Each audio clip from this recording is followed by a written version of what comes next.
Biology and Ophthalmology at Stanford School of Medicine.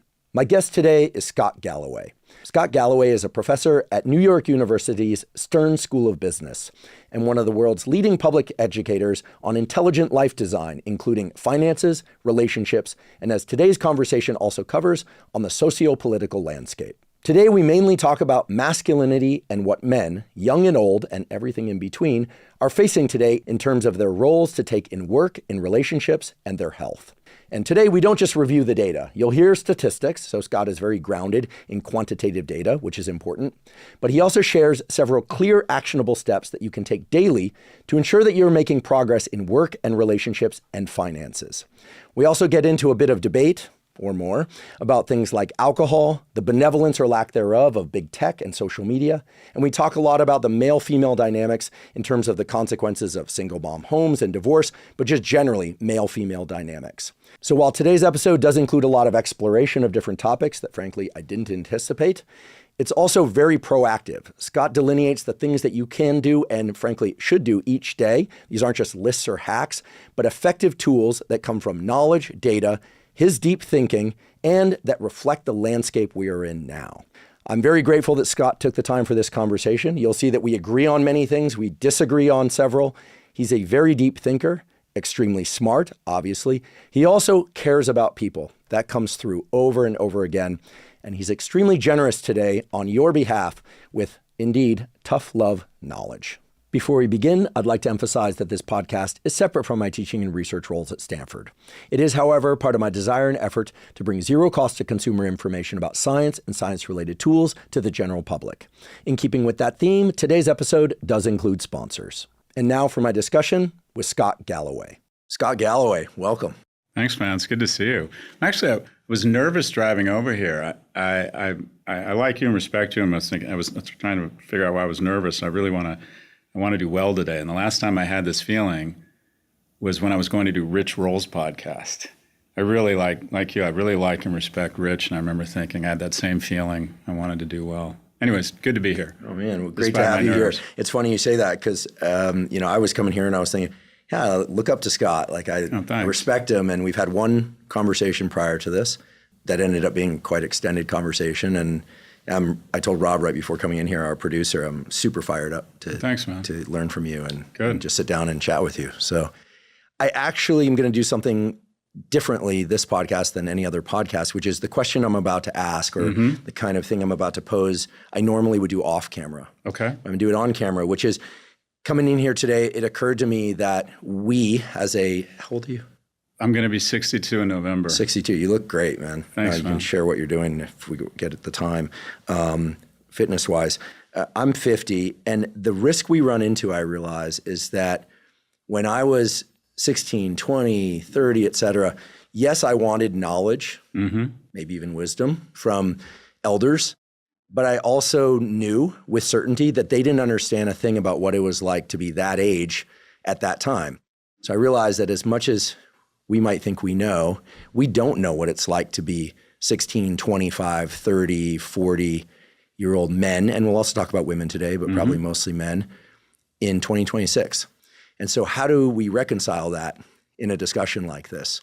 I just wanted to ask you, how do you think about that? Because so much of your content and what you're teaching out there is about timeless truths, but there's also a lot of things that are happening now, not just pain points, but maybe opportunities that, I don't know, how do you think about,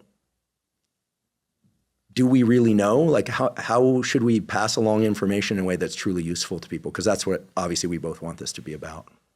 Well, just what you said, you can't fully relate to a 16 if you're not 16 years old and know what they're going through. And you guys are skateboarders. And when I was 16, I got home and it was either watch cartoons until my mom got home, or it was take risks and go out and find friends and do things. And now there's so much temptation at home between big tech and having a casino in your pocket and Netflix in your pocket and porn in your pocket.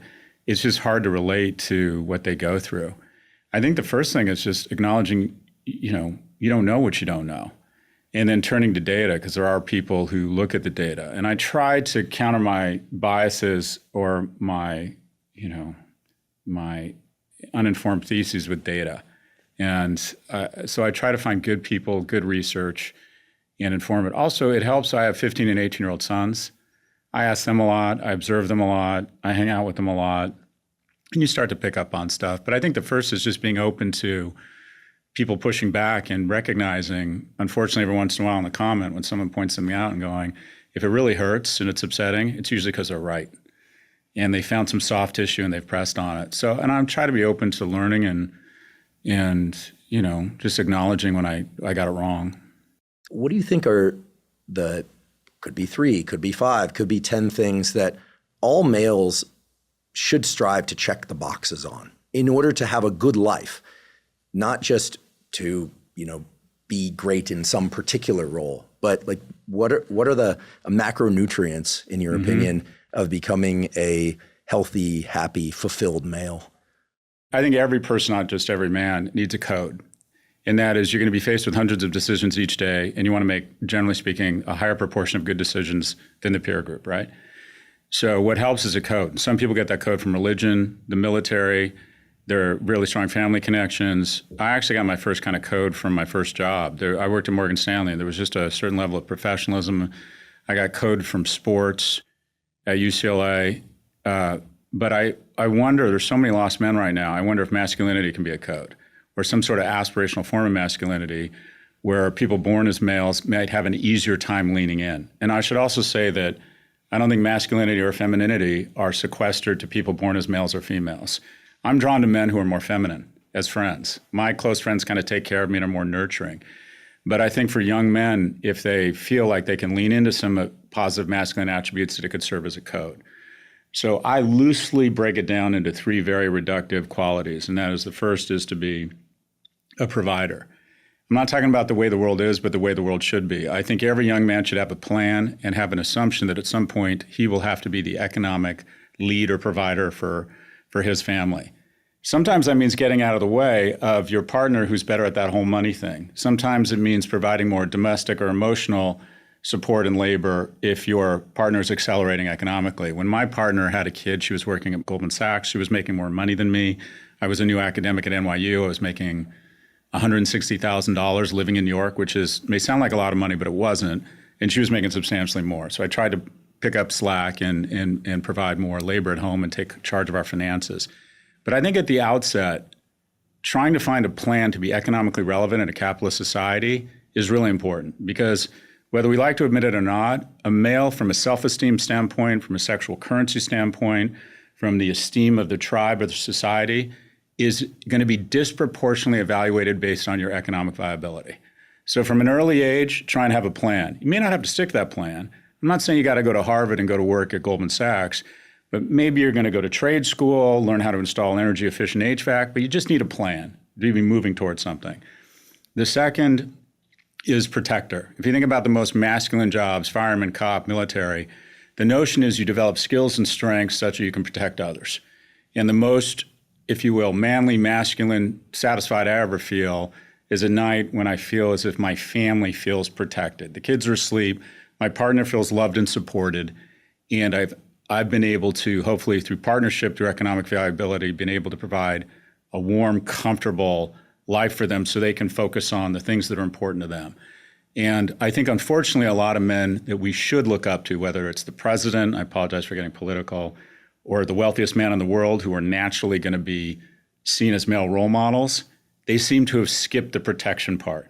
That the whole shooting match, the whole reason you make money, that's the means, but the ends is such that you can protect others. I find that's the most rewarding thing in the world. And then finally, procreator. And that is, I think we need to stop demonizing young men's desire for relationships and sexual desires. I think a young man wanting to have sex can be a tremendous motivator to be a better man. It's like fire. It can be incredibly destructive, but if you put it in a steel casing with spark plugs, it can create tremendous progress. And the story I use is that I was at the Raleigh Hotel in Miami, and I saw a very attractive woman. And it was the middle of the day, and without the benefit of alcohol, I didn't have the confidence to approach her. But I promised myself I was going to approach her, and then I went out to get my car from the valet, and was sitting there with the car, and I'm like, God, you're such a fucking wimp. So I ran back in, went up to her, and said, hi, I'm Scott, where are you from? Anyways, long story short, 18 months later, our son's middle name is born was Raleigh. And I didn't look at her, Andrew, and think I'd really like lower rates on auto insurance. I looked at her and thought I'd really like to have sex with her. And I think young men's desire for relationships and sex, if channeled correctly, makes you want to be a better man. Have a kindness practice, demonstrate excellence, shower for God's sakes, work out, have a plan, have resilience, have perseverance, demonstrate excellence. So in sum, provider, protector, procreator, where I think I missed it in the book, and I'd love your response because I'm open to criticism here, is one, that's what worked for me. And I think a lot of younger people, there's different forms of masculinity that don't necessarily involve being economically secure or finding a mate. And also the component I've really missed is service. And I think a great kind of one question or proxy for masculinity in terms of what you do every day is, are you optimizing for attention or service, right? And then the litmus test that Richard Reeves kind of gave me, who's sort of my Yoda on this stuff, is this notion of surplus value. That some men are born males, but they die never having become men. It's not about a religious ceremony and age or some sort of experience or ritual. It's about, at some point, can you honestly look in the mirror and say, I add surplus value. I create more tax revenue and jobs than I absorb. Everyone absorbs tax revenue if you're in America. I listen to more people complain than I complain, right? I love more people than love me. And I didn't get that. I don't think I really became a man well into my 40s because I took a capitalist approach to relationships. I always wanted more. I wanted a girlfriend that was better to me than I was to her. I wanted a job where I was getting paid more maybe than I was contributing. And then what you realize as you get older is the whole shooting match is to create surplus value, be a better friend, be a better partner. There's no way my kids will ever be able to return as much as I've invested in them. I mean, we have these, the Hallmark Channel and insurance commercials will tell me that I'll have these moments, and I get those, but my kids are never up at 2 a.m. worried about me. They just aren't, right? I'm spending a ton. I would say to them, you're adding negative value. Just be clear. You go to these amazing schools, all these talented people, negative value. Me and your mom, we are constantly investing in you. This would be impossible for you to pass back. What I figured out is that's the whole shooting match. Is I'm finally, Andrew, at a place of surplus value. I apologize for the word salad. Provider, protector, procreator. Are you optimizing for service, not attention? And can you really say that you add surplus value? I'd like to take a quick break to acknowledge one of our sponsors, David. David makes protein bars unlike any other.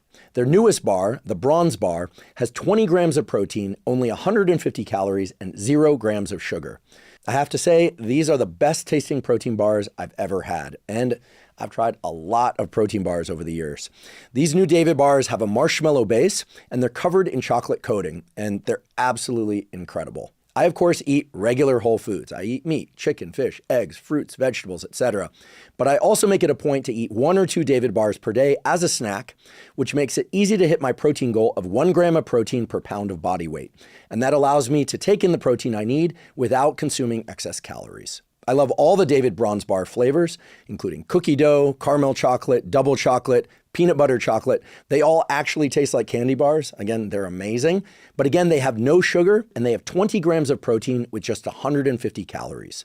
If you'd like to try David, you can go to davidprotein.com/Huberman. Right now, David is offering a deal where if you buy 4 cartons, you get the 5th carton for free. You can also find David on Amazon or in stores such as Target, Walmart, and Kroger. Again, to get the 5th carton for free, go to davidprotein.com/Huberman.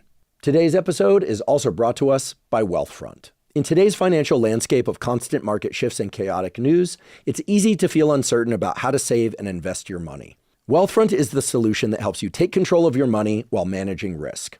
For nearly a decade, I've trusted Wealthfront to navigate this volatility. With the Wealthfront cash account, I can earn 3.3% annual percentage yield, or APY, on my cash from program banks. And I know my money is growing until I'm ready to spend it or invest it.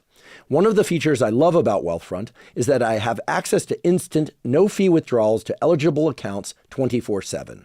That means I can move my money where I need it without waiting. And when I'm ready to transition from saving to investing, Wealthfront lets me seamlessly transfer my funds into one of their expert-built portfolios. For a limited time, Wealthfront is offering the Huberman Lab audience an exclusive 0.75% APY boost over the base rate for 3 months, meaning you can get up to 4.05% variable APY on up to $150,000 in deposits. Over 1 million people already trust Wealthfront to save more, earn more, and build long-term wealth with confidence.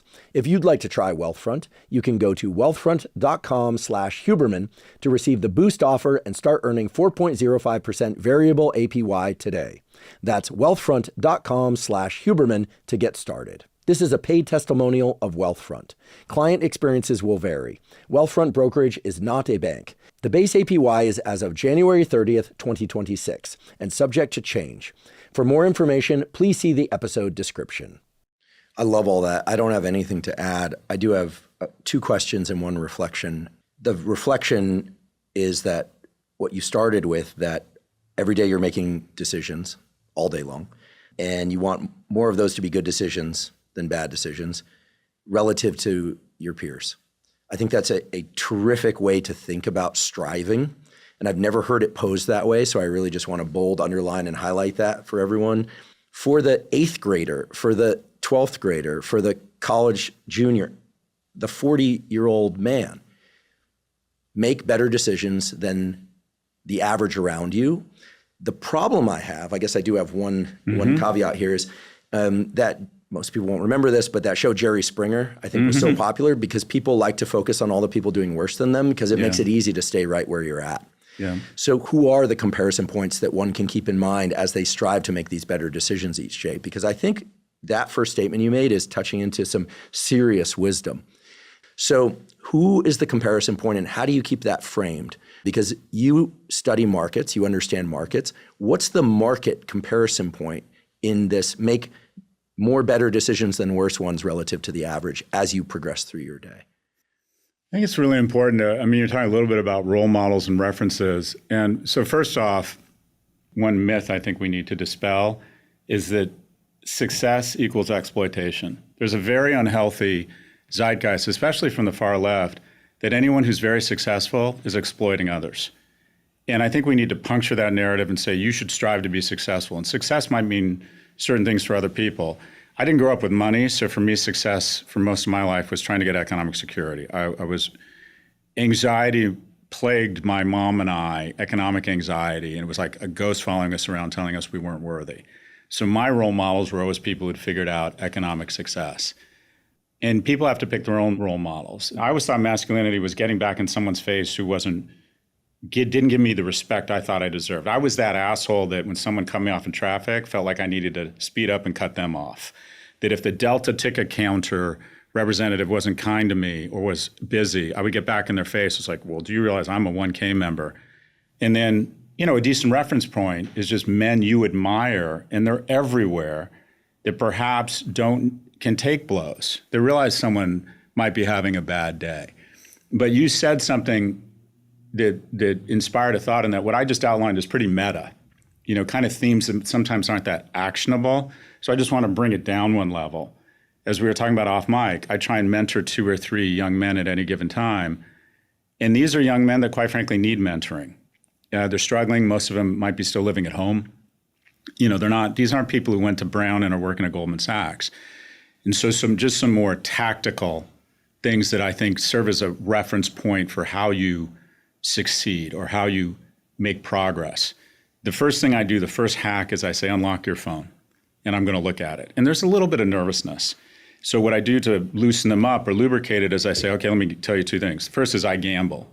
I don't gamble on FanDuel. I gamble with options. I know it's stupid. I know I'm going to lose money over the long term. I'm a smart guy. I love markets.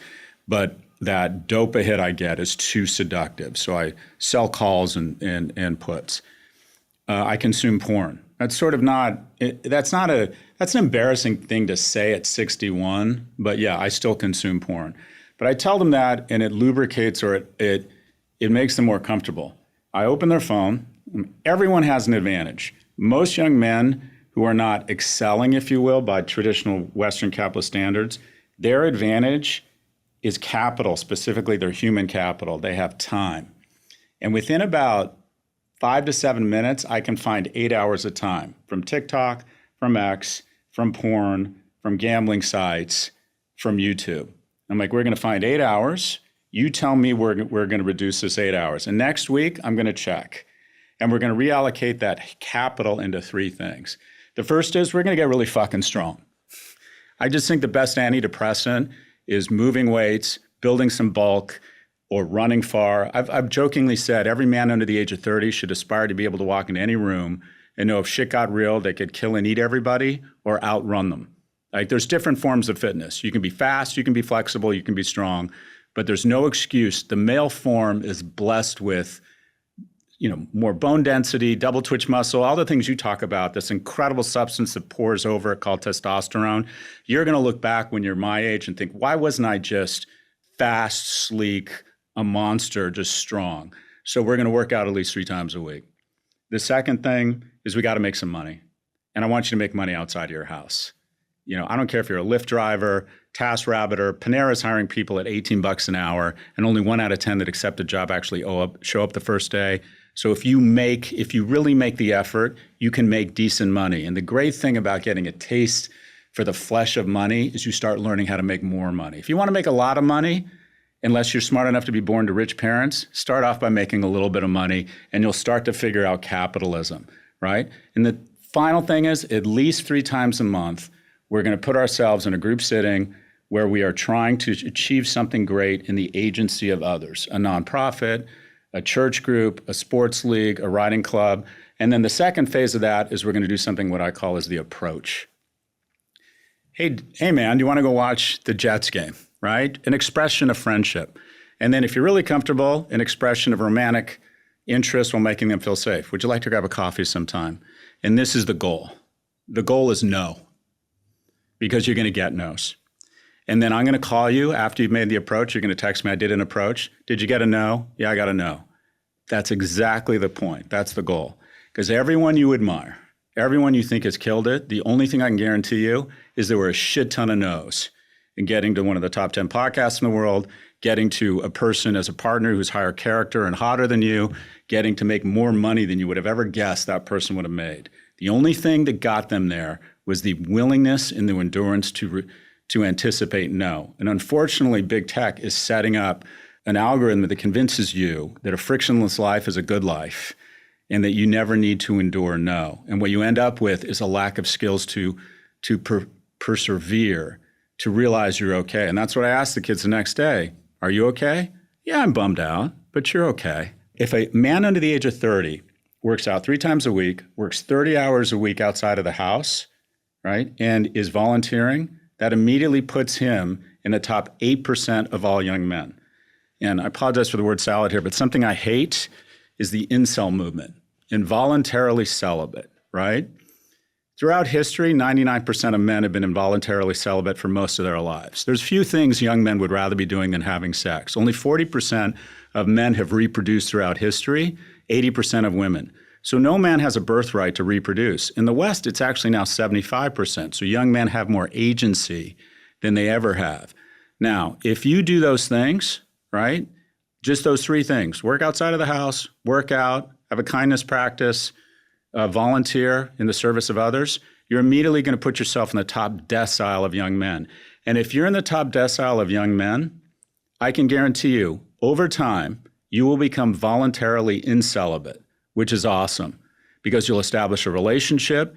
And young men under the age of 30, a lot of the research shows, benefit more from a relationship than women. Yet only 1 in 3 men under the age of 30 is in a relationship, whereas 2 in 3 women are in a relationship. And you think, well, Scott, that's mathematically impossible. It's not, because women are dating older because they want more economically and emotionally viable men. So I'll circle back to the more tactical recommendations. Get fit, start making some money, have a plan, and start doing things in the agency of others. I think the ultimate hack for depression, or if you're feeling bad about yourself, is to start helping others and to always keep in mind, and this is the hard part, that the antichrist of your progress as a young man, the devil, the fucking enemy, the villain here, the Bond villain with trillions of dollars, is big tech. They are trying to figure out with AI 1,000,000 times a second how to convince you to spend 1 more second a day on your phone sequestered from your relationships. because they're a shareholder value. 40% of the S&P is 10 companies whose sole mission is to monetize your time. And unfortunately, they're not bad people, but what they're doing has resulted in a small group, a cohort of men. It's not small, millions of men who are evolving into a new species of asocial, asexual males who wake up at the age of 30 thinking they've had a frictionless life, living at home, obese, anxious, and depressed, having never developed the skills that they need to do well professionally, personally.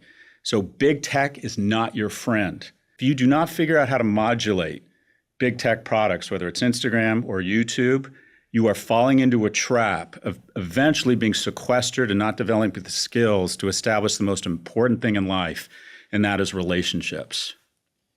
2 questions about big tech, and I'll just push back a little bit on the big tech thing, not because I'm afraid of big tech. I did grow up in Silicon Valley, so I when you're at Stanford. Invariably have a different relationship to it. And I'm not name dropping. I happen to be close with some of the people that run these companies or in number 2 or number 4 slots, or in some cases who run the companies. One who I've never met, who I'll just raise first, is who you referred to earlier. The richest man in the world is Elon Musk. Yep. And I was frankly a little bit surprised that you called him out when discussing the importance of being a protector. Mm-hmm. I understand the political side. Well, let's just, for the moment, I will just set Trump aside, very polarizing figure. Happy to go there if you want, but I know your stance on him. But the mention of Elon as a non-protector surprised me, because I think of Elon as somebody who seems to love his children very much. He's organized family differently than most, but he certainly has the capacity to take care of them, who is committed to big projects. I mean, a superhuman level of output in terms of just Neuralink, the field that I'm closest to, right? Phenomenal progress, and that's just one of the SpaceX, Neuralink, Tesla, X, et cetera. So I'm just curious what motivated that. Sure. That makes you, because I don't see him as a non-protector. I don't know that I see him as a protector of a particular kind in his personal life, but I don't have access to that. But in terms of his motivation to protect our species, I personally believe his desire to get to Mars is a genuine one, to have an option for humanity. So I see him as a protector. And I'll probably piss off a lot of people by saying this, but that doesn't mean I universally adopt everything he says and does.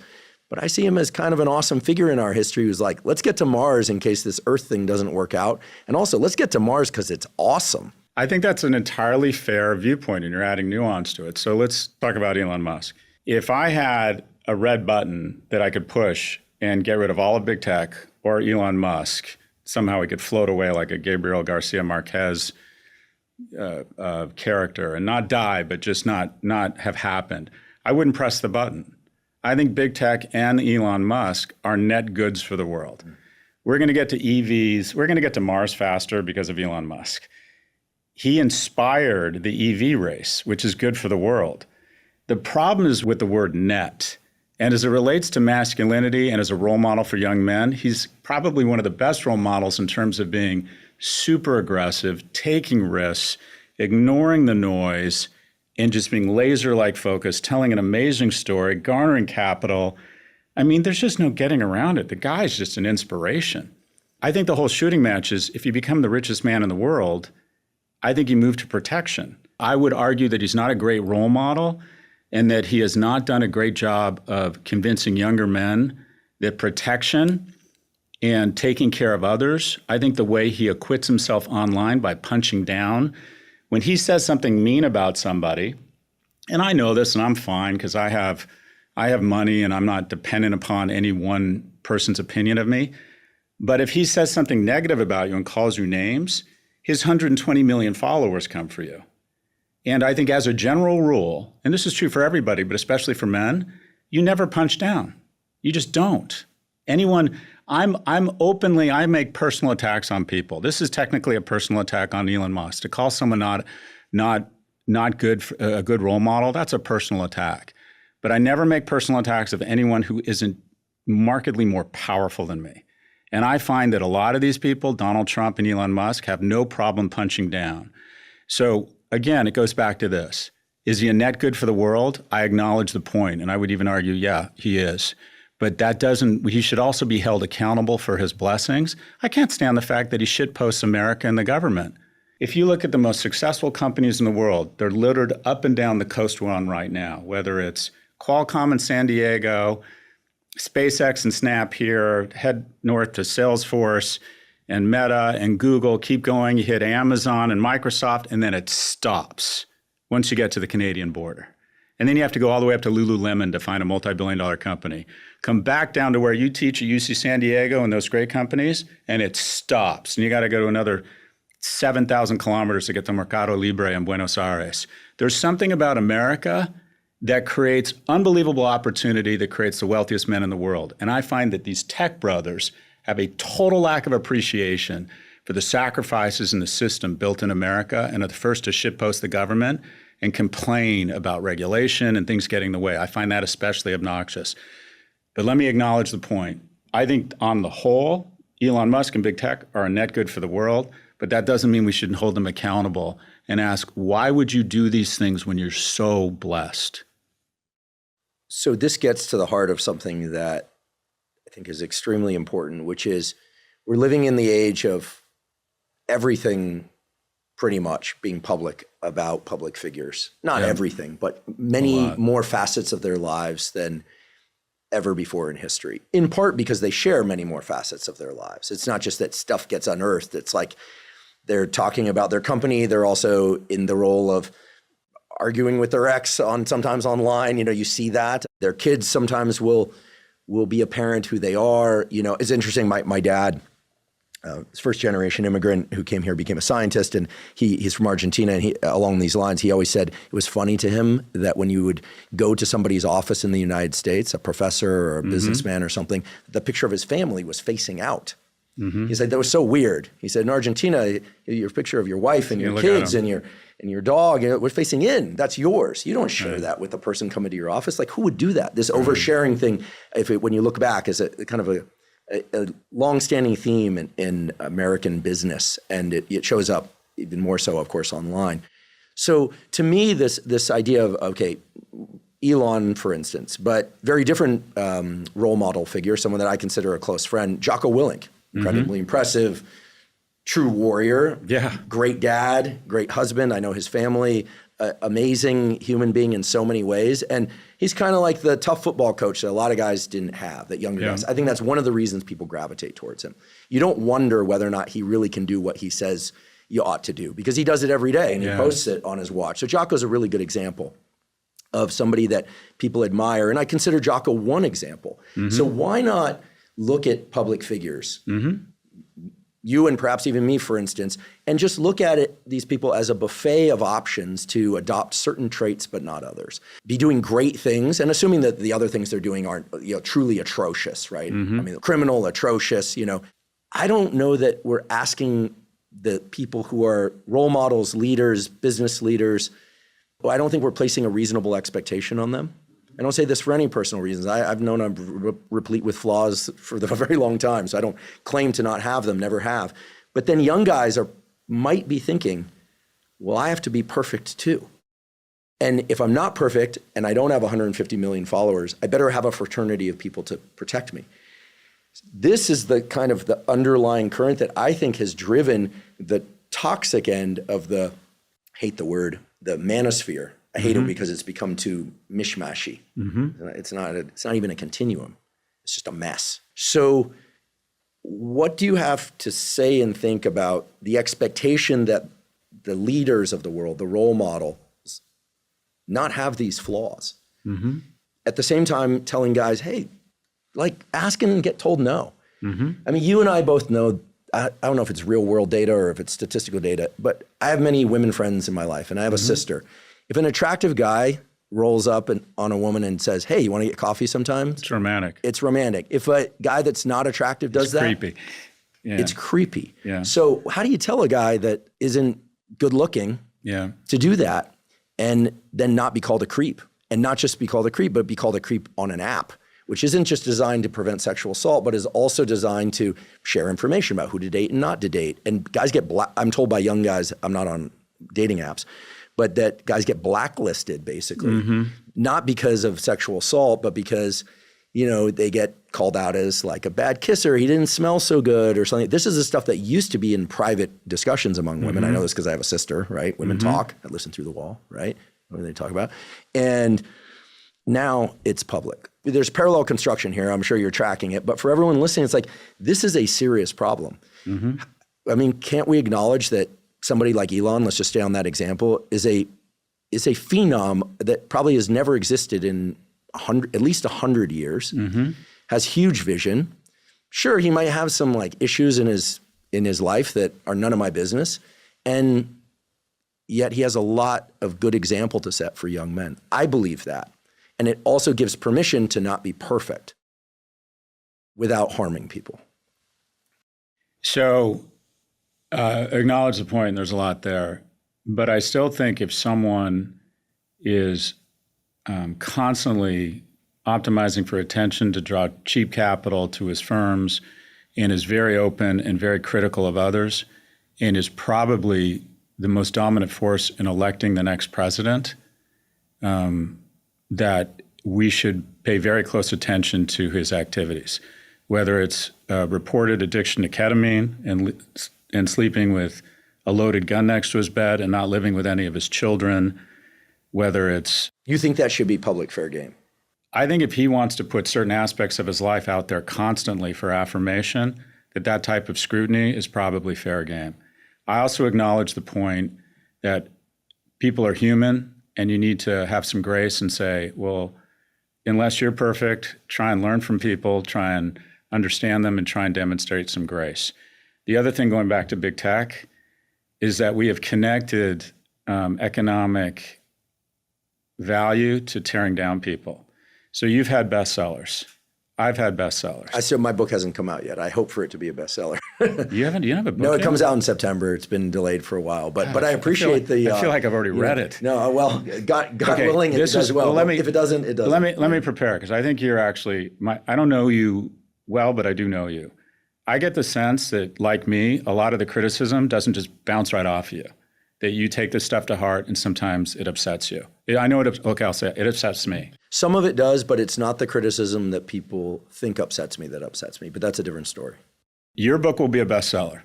You could put out,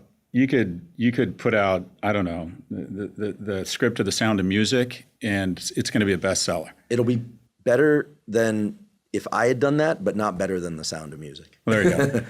And this is what TikTok and YouTube, the algorithms, someone will immediately say, this is why Andrew Huberman's book is bullshit. Because if they put a well-known figure's name in front of a best-selling book and says bullshit and creates antagonism in comments, the algorithms pick up on that, optimize it, it'll get millions of views, which is more Nissan ads and more shareholder value. So there is not only a healthy check on people's power, more scrutiny. The president should get a lot of scrutiny. The president deserves to have his business and personal life, to a certain extent, at least where it demonstrates character, looked into and examined. And I think a certain amount of power and healthy check on power is probably a healthy thing. Unfortunately now, there's economic incentive around tearing people down. Like, I don't know about you, I do have a real fear. I am highly imperfect, professionally and personally. I've engaged in a lot of professional and personal behavior that I am not proud of. I've been divorced. I haven't been as kind to people that have worked for me as I should have been. And I'm worried it's all going to come crashing down. And a lot of times I feel like the stuff I'm saying on podcasts like this, I'm trying to portray myself as being better than I actually am. I have huge imposter syndrome. And big tech has an economic incentive in trying to find as many guardians of gotcha pins as possible. Because if you get to a certain point of fame or credibility, there's just too much money in trying to find the soft tissue on you. So there's a very unhealthy attribute in our society where we're all just waiting for bad news, and there's economic incentive to say, well, this person isn't perfect. Look what this person did. So I agree with you. We need to demonstrate a little bit more grace. Something I really hate about my party, I consider myself a proud progressive, is these purity tests, right? That, I put out a picture of me and a bunch of buddies that I went to UCLA with. One's an aircraft carrier pilot.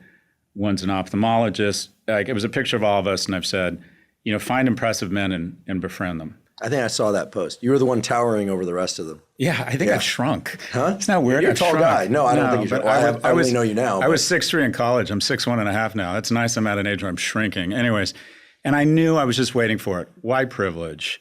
What a douchebag. What, just all the comments and all the sort of, people coming after you, right? Or people who can't just say, oh, good for you, well done. And that's just part of it. And that's a small price to pay for a certain level of success. But the algorithms immediately grab that and elevate it because there's money in antagonism. A thoughtful, nuanced conversation online and a positive reinforcing comment, that doesn't tickle the sensors. If you can create a fight online, if you say mRNA vaccines alter your DNA, you're going to get a lot of comments, and the algorithms love that, and it'll elevate it. So unfortunately, we have attached 40% of the market value of the S&P to incendiary content that tears us apart. And the result is people now don't believe that Russian troops pouring over the border in Ukraine is their enemy. They believe that their neighbor with a Trump sign is their real enemy. Or someone who doesn't believe your ideology around gender politics is your enemy. And unfortunately, it's being, I believe, and I know this sounds paranoid, but it doesn't mean I'm wrong, these porous platforms that have an economic incentive in antagonistic content are being fueled by bad actors, whether it's the GRU or the CCP, who look at America and say, we can't beat them economically, we can't beat them kinetically, so let's get them to hate each other.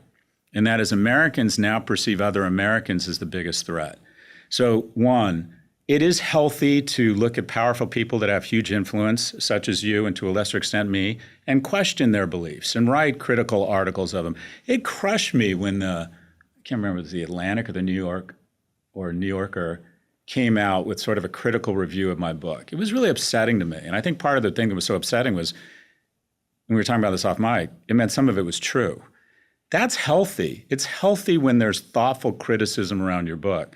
But when I have hundreds of comments accusing me of shit that never happened, and then you look at it and it's Dog Mom Wisconsin 331 with 3 followers, that's a bot.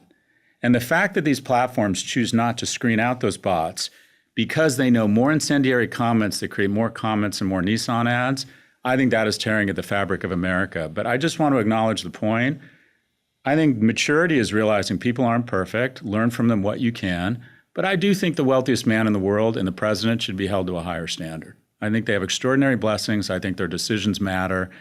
And I think the scrutiny they come under is warranted. And I will say this, I think the president, to a certain extent, Elon Musk, have created a lot of cloud cover for our imperfections.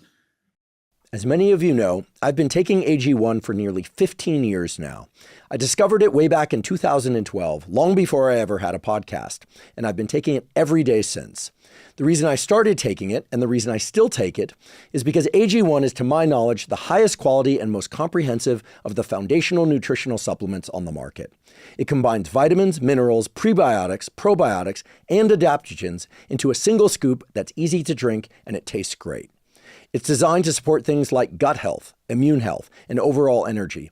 And it does so by helping to fill any gaps you might have in your daily nutrition. Now, of course, everyone should strive to eat nutritious whole foods. I certainly do that every day. But I'm often asked, if you could take just one supplement, what would that supplement be? And my answer is always AG1, because it has just been oh so critical to supporting all aspects of my physical health, mental health, and performance. I know this from my own experience with AG1, and I continually hear this from other people who use AG1 daily. If you would like to try AG1, you can go to drinkag1.com/Huberman to get a special offer. For a limited time, AG1 is giving away 6 free travel packs of AG1 and a bottle of vitamin D3 K2 with your subscription. Again, that's drinkag1 with the numeral 1.com/Huberman to get 6 free travel packs and a bottle of vitamin D3 K2 with your subscription. I disagree vehemently with one point, which is that I'm more influential than you are. You're incredibly influential. In fact, an ex-girlfriend's sister who went to NYU asked me if I knew who you were. I said, of course. And she said, her words, for our generation, Scott is like a father to us. It's like and she happens to be in venture capital, but so maybe there's a finance link there too. And but I pressed on that a little bit and just asked, and she said, yeah, like we look up to him, we listen to him. He's very paternal to us. So I thought you might appreciate that. I do appreciate that. Although I would have coming from a woman as well. I'd appreciate it more if she'd said older brother. I'm very conscious of my age now. Are you? But really? 100%. You're in your 60s. You're super fit. You got 2 healthy boys. You're in a happy relationship. You got huge reach. I imagine your bank accounts are fine, and you're actively engaged in service. In my eyes, you're doing great. I appreciate that, but I'd rather be in this spot at 41, not 61. I'm very self-conscious about my age, but I just want to go back to something I think that gets in the way of success, and has been a huge unlock for me it's not, but your fear of criticism. If you're going to be successful, you're going to face criticism. Starting a business is subjecting yourself to public failure. I want to go back to something you said about approaching women and guys being afraid to be that guy. I think some of that is a little bit exaggerated. And that most women, if you are respectful, the vast majority of women, if you're respectful and approach a woman at a bar, hi, how are you? And she's not interested, you're going to be fine, and you're both going to be fine. And just as I think there's 2 myths that are damaging to the mating market, which is really upsetting to me. One, that men think that all women are looking to, or a lot of women are looking to embarrass them and they might get canceled professionally. If you're respectful to a woman and approach her and make her feel safe, and then if she's not interested, politely exit, you're going to be fine, and so is she. And I don't buy that you're taking your career in your hands. I think that's just bullshit and an excuse to be an incel. I just don't buy it. And 2, what really has been an enormous unlock for me is I believe in my atheism. I believe at some point I'm going to look into my kids' eyes and know our relationship is coming to an end. I was fucking their age. You got a bunch of young dudes in here who look like former Abercrombie and Fitch models. I remember they look like they're 25. They're probably 35. It was yesterday I was their age, which means just in an instant, I'm going to be, again, at that moment where I know I don't have much time left. And in 100 years, no one's going to give a shit what I said or thought or did or the mistakes I made. And embracing that and accepting that has given me so much courage, right? To start businesses, to make dumb investments that might be crazy, to tell men in my life finally that I love them or I'm impressed with them. When I was their age, I had this weird sense of masculinity that if I said, oh, dude, look how handsome this dude is, that it took away from my prestige somehow, that I couldn't tell people they were impressive. I couldn't tell a woman, God, I'm just crazy about you. And I would give anything to spend more time with you because I was worried that she wouldn't return my affection and I would be just too hurt and I had to be cool and like not need her or not. All this bullshit that got in the way of me really having a good life. And what I realized is every failure I've had, people go, oh, his business went bankrupt. Okay. And then they go back to thinking about themselves. So everyone you're worried about really doesn't give a shit about you. And by the way, the dude that's not very good looking and is with a ridiculously like high character, hot woman is one of 2 things, has rich parents, or two, is willing to endure rejection. So I just don't buy, that myth of the man risking his personal and professional reputation. I don't think that's true. On the other side, the myth I hate, I don't know if you've seen this.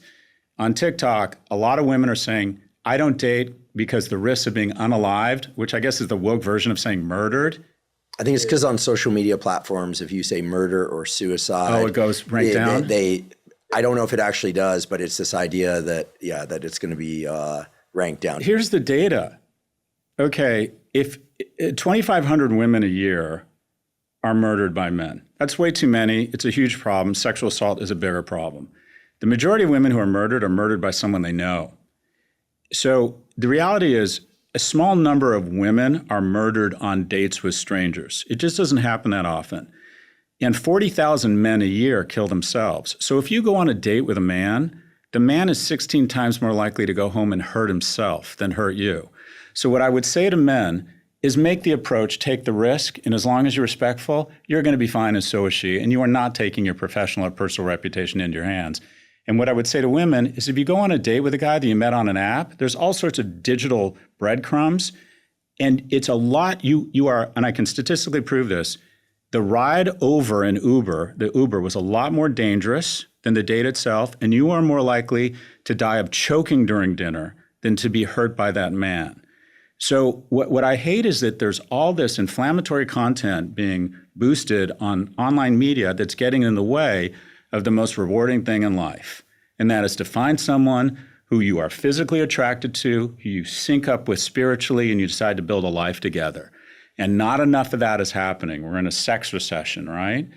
And online is making it worse. The dating apps have an incentive in you finding a bigger, better deal.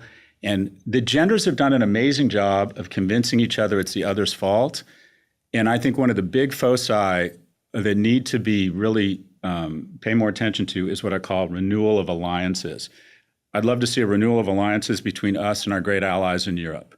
Renewal of allies who are moderates. I know nothing about you. I just can't believe you're an extremist on the left or the right. I just don't. Bullseye. There needs to be a renewal of alliances between what I'll call moderate lefties like me and moderate conservatives that are everywhere. We're all Americans, but the most important alliance that needs renewal is the greatest alliance in history, hands down, and it's the alliance between men and women. The integration of female and male energy, the ability to find someone you want to procreate with, to build something together, that is the most rewarding thing in life, and I can prove it's key to the species' progress and existence. And men and women have been taught not to trust each other and to blame each other. I hate the fucking manosphere, and I hate quite frankly, some of the reactionary notion on the left where it's misandry cosplaying as social commentary. There's a lot of bullshit misandry online where you're assuming every young man is a predator, and quite frankly, that every billionaire is evil or that every white person is racist. But the alliance between men and women needs to be reformed. It's the greatest alliance in history. And online, it's teaching men to blame women for their problems. No, women's ascent saved our ass. Women in the factory in World War II is the reason we won the war in 4 years, not in 7. Women going into the workforce in the 70s and 80s and protections of their rights for fair pay is the reason we're not a second-tier power to China right now. If women hadn't ascended, we'd be really squarely and duly fucked, right? And their ascent is in no way inversely correlated or correlated to men's descent. Men have to stop that bullshit. An immigrant didn't take your job. He made it such that you could have lower rent, a meal for a reasonable price, and have someone take care of your mother when she's older. And at the same time, if you're having romantic problems, it's not her fault. Women are ascending, and naturally, they have higher standards because they're no longer economically dependent upon men, which should be a motivator for men to level up, not to start blaming women. And all this shit is being totally inflamed and taken totally out of proportion by online because it creates more attention, it's interesting, it's novel, and it creates more Nissan ads. But I'm trying to figure out what is the economic incentive to try and figure out a way to get more men and women appreciating the other gender beyond just the basics, right? How do we renew that alliance? I love that statement. I saw somewhere, of all places, on X, every once in a while you encounter something that really sticks with you. Every once in a while there's a gem that just falls through, really makes you think. And I don't know who this person was. Might have been an account with one follower. And it landed in front of me and it said, the way you destroy a society is to get the men and women to hate each other. 100%. And as a biologist, first and foremost, I thought, well, that makes perfect sense, right? If you want to eradicate a population of any species, you get the males and the females to start hating each other.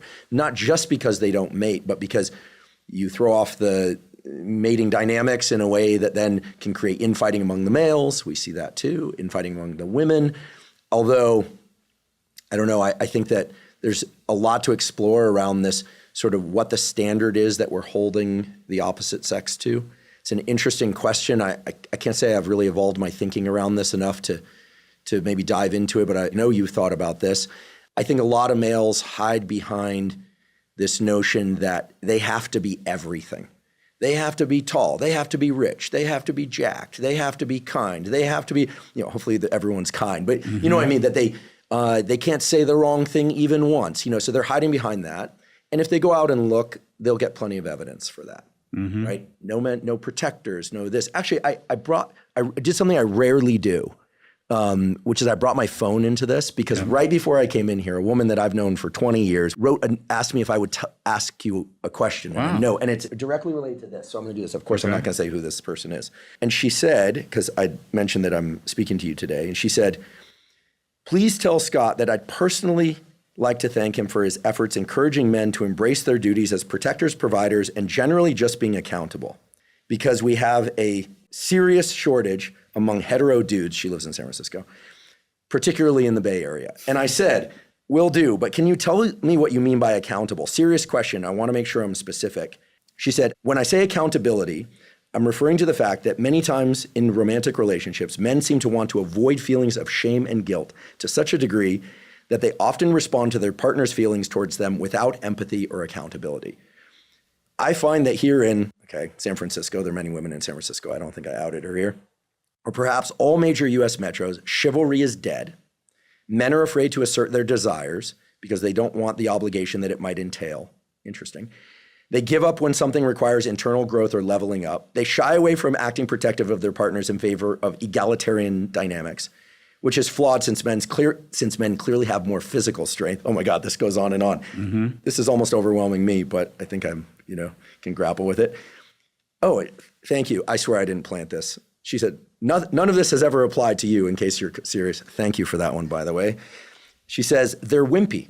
They avoid relationships that require work and responsibility because they don't want to feel inadequate. They avoid difficult conversations and repair because they don't want to feel shame or guilt. They avoid asking for anything explicitly because they don't want to feel obligated, or complimenting a woman, or giving her flowers, or romance. They're all scared to do it. It's so odd. Anyway, that's it. That's all, huh? Okay, so I'm hearing that second part for the first time, the long part. And I have to say, if I were a 25-year-old guy now, I'd be like, whoa. Right. That's a lot. Okay, there's something there. They want me to bring flowers, be romantic, be affectionate. Mm-hmm. Clearly there's a reference towards being sexually proactive there. And yet assume responsibility, level up, be empathic. I'm not trying to defend or attack this person who's I'm close to in my life, but that's a lot. That's a tall building right there to scale for a guy who's trying to figure out how to work out 3 times a week, get off porn. Yeah. Anyway, I thought I'd share that and just get your reflections. I think that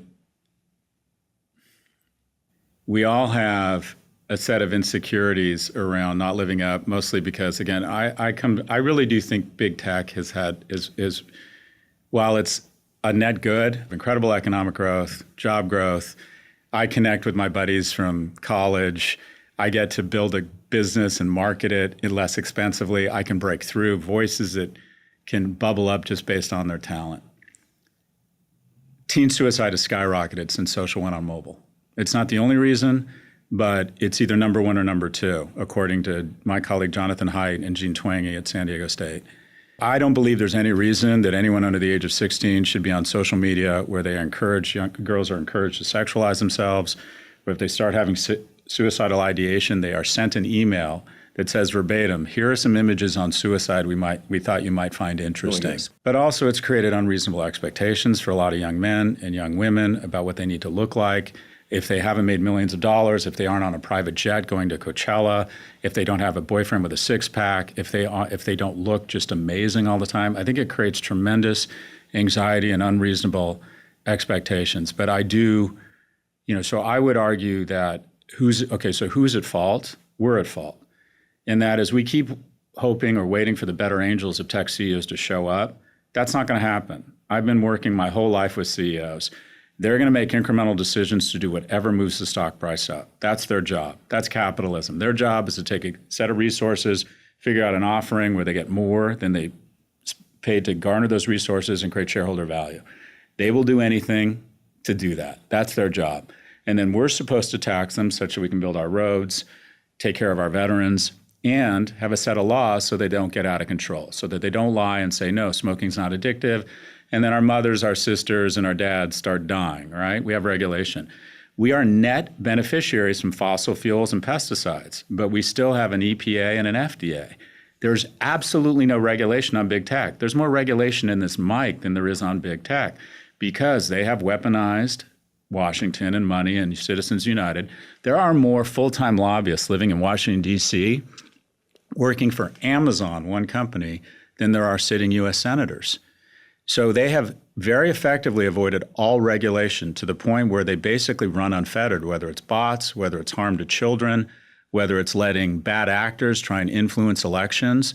And they, in my opinion, if your content can be reverse engineered to self-harm among teens, if we could prove statistically that your podcast was resulting in self-harm among teenage girls, this podcast would be shut down. You would be sued, and you would eventually decide to go out of business. Yeah, well, if we were harming people, appropriately so. I would argue big tech does that and more every day. And these cases that just came down, actually one in LA that found Google liable.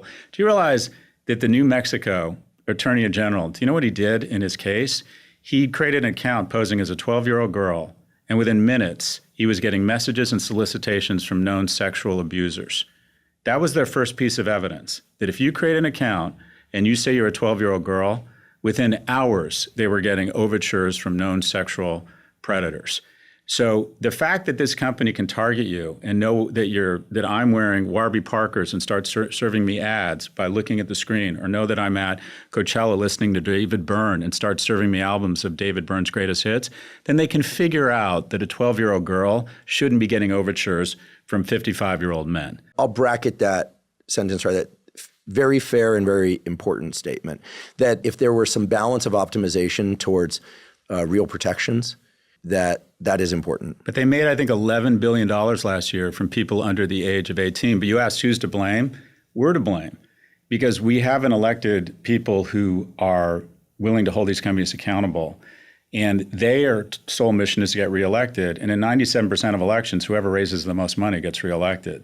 And these companies are now the fastest growing expense line amongst big tech isn't AI as a percentage basis. It isn't R&D, it isn't CapEx, it's lobbying. Because the greatest ROI in history is spending money on politicians. I give money to politicians because I'm getting more politically active.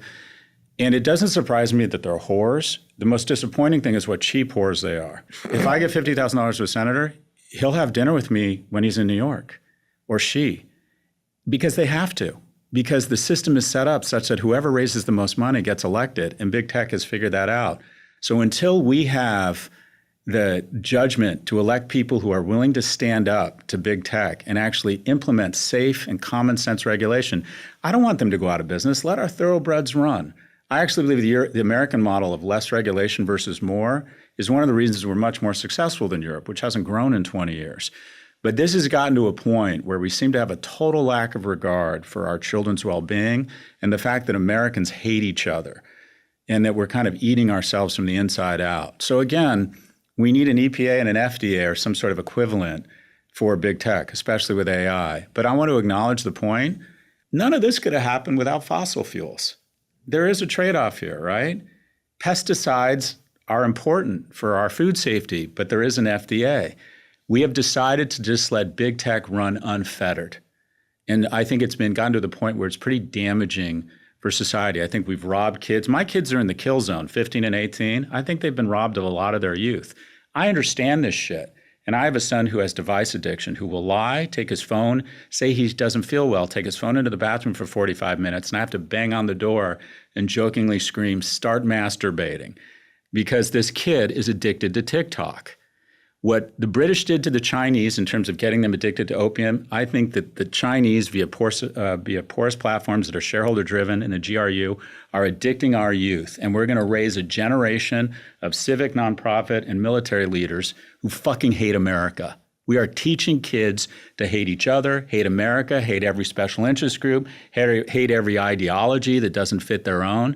And there's no grace around what it means and how fortunate are we to be American. And I think at the center of it is a total lack of regulation amongst these incredibly brilliant companies.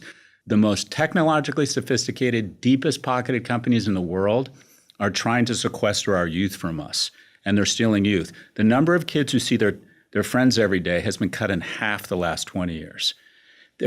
Men between the ages of 20 and 30 are spending less time outdoors, Andrew, than prison inmates. We are robbing youth because we refuse to regulate these companies. So do I want these companies to go away? Do I think they're bad people? No, but we have a system that values wealth and shareholder value above all. And so tech CEOs and their boards will make a series of incremental decisions regardless of the damage to the public. And we have a set of elected leaders that don't do their job, and that is they're there to prevent a tragedy to the commons. And it's Democrats and Republicans. So it comes down to very boring shit. Unless we reform Citizens United, unless we de-gerrymander the United States Congress, money is going to win. And these companies have more money. But no, I would push back. I think these companies are starting to do a lot of damage to our youth. I'm worried my kids are going to grow up so used to getting dopa so easily and squeezing it so fast, and this is your field, that we're flushing into society a series of young people who are so ready for addiction because they're so used to getting an automatic dopa by just flipping out their phone really fast. One thing that I don't think I've emphasized enough on this podcast, this and certainly not this, but other episodes as well, is a kind of reframe around the dopamine and phones. I'm not trying to correct you here, but I think it might be helpful for this discussion and for people listening to, we need to move our minds away from the idea that the phone is providing these dopamine hits, because it's not. The behavior with social media, but phones generally, is a lot more akin to true clinical grade obsessive compulsive disorder. Colleagues of mine that work on obsessive compulsive disorder, I just want to give a shout out to the pioneer of this field, was a woman I just adored, Judith Rappaport. She passed away recently. People can look up her obit. There's a really nice one in the Times. Identified the brain structures associated with this thing that we call OCD, right? Hand washing, scratching, hair pulling, all the variations of it. What defines obsessive compulsive disorder is that the engagement in the behavior, the compulsion, doesn't relieve the obsession. So to call someone OCD because they need everything perfect, but then when it's perfect, they're like, okay, I can relax. That's not OCD. OCD is when you engage in a compulsive behavior over and over again, and all it does is serve to reinforce the obsession. That, to me, more closely mimics what I see in terms of phone use than the idea that it's like, no way, this amazing thing on the phone. That comes every once in a while. But after you've spent a day or so on social media or on YouTube, we are all engaging in a much more passive, slow degradation kind of way that I'm sure impacts the dopamine pathway. In fact, OCD is directly tied to the dopamine pathway, so I'm not divorcing it from dopamine. But I think if we started to look at our relationship to the phone as more of an induced obsessive compulsive disorder than an addiction, I actually think that's one of the potential ways out. Not just because words matter and concepts matter, but because I think in order to get out of that loop, you have to see yourself from the outside, and you have to realize that you're being hijacked. I think right now there's just so much incentive for being on it, for being in the bathroom, looking at the phone. Look, I'm not addicted to my phone, but I will tell you there are days when I feel like I pick up that thing even though I don't want to. Yeah. And that's different than addiction. I know what addiction feels like. That's not addiction. That's happening just reflexively. Like, people aren't even thinking about it. The lack of awareness is just not there. So, forgive me for going on this tangent, but as you're saying everything today, I'm trying to think solutions. And I know Mark. I actually am friendly with Mark, so I think they care. I do think they care. I think they've created something so big that it's very hard to navigate and keep up with shareholders and all this stuff. But I would love to see the world's relationship to their phones and social media change so that it is more in our individual control, more benevolent. But that's against their economic interests, and they'll fight that tooth and nail. But I wonder if there is a way to incentivize that. Well, let's talk about that. So I'm trying to think of solutions. Yeah. So let's move to solutions. One, antitrust. I don't think Meta should have ever been allowed to buy Instagram. I think their scale of data suppresses any formidable competitor. 2/3 of all social media now goes to one company. And with a lack of competition, there's really no oxygen for a company that might say, we're not going to allow 18-year-olds on here. Any content that's incendiary, anything that looks like it's been weaponized by bots or might be from a bad foreign actor, we're not going to allow it. I think there's a lot of parents and a lot of people that would like to be on that platform. The game's over. They've won. I don't think Google should have been allowed to buy YouTube. And people say, well, they're great companies. If YouTube was divested from Google, The next day, YouTube would decide to start a basic search algorithm, and Google would start another video platform, and we'd have two competitors, and there'd be lower rents on labor and on advertisers. Competition is an amazing thing. These companies are a set of distinct monopolies that extract rents from labor, from the consumer, and from the well-being of America. So antitrust, Senator Klobuchar has done great work here. Basically, she says, I'm overrun. She's like, I got a staff of 60 people. There are 200 lawyers hired by Meta and Facebook who are doing nothing but getting in the way of anything to do with antitrust and giving money to people who will delay and obfuscate anything around antitrust. 2, removal of Section 230 for algorithmically elevated content. Their basic premise is we're not a media company, we're just a platform. We're just putting stuff on a board. Well, okay, but if you decide this content gets more views, they elevate it. They make the decision to elevate it. And sometimes the content they elevate is not good for the mental health of America. It tears at the fabric of America. I think if you algorithmically elevate content, you should be subject to the same liability as, say, News Corp. When News Corp and Fox told its on-air anchors to repeat a lie that they knew was a lie, that Smartmatic voting machines had been weaponized by Hugo Chavez, and they knew it was a lie, and then Smartmatic sues them and says, you caused us economic harm, they had to pay $750 million fine. What happened on Fox was a dumpster fire compared to the nuclear mushroom cloud of what happened on Facebook that day. But these nascent platforms, which in 1997 we were trying to give them running room, those protections are in place for tech platforms that are not in place for media companies. So if you algorithmically elevate content, you are now a media company. You should be subject to the same liability as every other media company. And then finally, 3, age gate this shit. The downside of Instagram and YouTube for 15-year-olds is way greater than the upside. And people who say to me, Scott, this is about parenting, that's a tell for they don't have kids. This is where they get their homework. And my colleague at NYU, Adam Alter, who also has an appointment at the psychology department, said when you take kids off of screens totally, it actually is more damaging to their mental health because they're ostracized from all social activity. So, and what's happened? The greatest uptick in school scores in recent history is when they do what my buddy Jonathan Haidt suggests these schools do, and they ban their phones.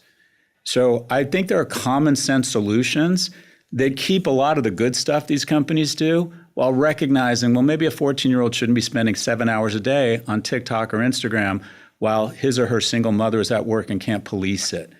So I think there are common sense solutions in a meeting of the minds here, but everything I propose, they will spend tens, if not hundreds of millions of dollars to get in the way of and make sure it never happens again. I really appreciate your answer. I like to think that they are listening, especially in the wake of these recent lawsuits where they had to pay out, granted, a drop in the ocean compared to their total revenue. But those were very public cases, and maybe I'm overly optimistic. I like to think that they care enough to pay attention. I mean, look, many of those guys, it's mostly guys running those companies now. YouTube used to be a woman, but now almost all of them are run by guys. They have kids. I can guarantee their kids don't spend a ton of time on their phones. They send them to schools where they're not allowed to be on screens. Right. They're doing their job. We're not doing ours. I don't even kind of resent them. I think Mark Zuckerberg has been especially damaging, but they're doing their job. Capitalist society has to have for-profit companies that, within the bounds of law, make a lot of money. Look, you can't have a Navy, you can't have innovation, you can't have, parks unless you have the tax revenue to support this shit. So we need our thoroughbreds to run. They're great companies, but there's basic common sense regulation that should be applied that they've managed to delay and obfuscate and ensure it never happens to them. I'd like to take a quick break and acknowledge our sponsor, Function. Function provides over 160 advanced lab tests to give you a clear snapshot of your bodily health. This snapshot gives insights into your heart health, hormone health, autoimmune function, nutrient levels, and much more. They've also recently added access to advanced MRI and CT scans. Function not only provides testing of over 160 biomarkers key to your physical and mental health, it also analyzes these results and provides recommendations for improving your health from top doctors.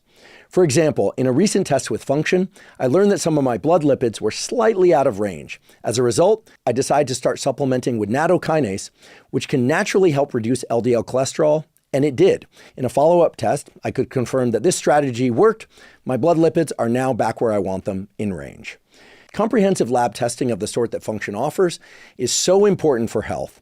And while I've been doing it for years, it's always been overly complicated and expensive. But now with Function, it's extremely easy and affordable. To learn more, visit functionhealth.com/Huberman and use the code Huberman for a $50 credit towards your membership. Glad you mentioned the Navy. Recently, I was invited out to the Naval Academy in Annapolis and had the privilege of giving a talk to 4,000 midshipmen, which includes both young men and women. Yep. It was an amazing experience. I'll tell you this. A guy who's been a guest on this podcast was the one that organized this. Coleman Ruiz has an amazing life story. He's not particularly public facing, but amazing story of his own life. So you go there, and all these young men and women are, of course, in their cadet fatigues and going about. They live 2 to a dorm room. They do PT, physical activity, every morning at 5 a.m. Lunch was the most incredible experience.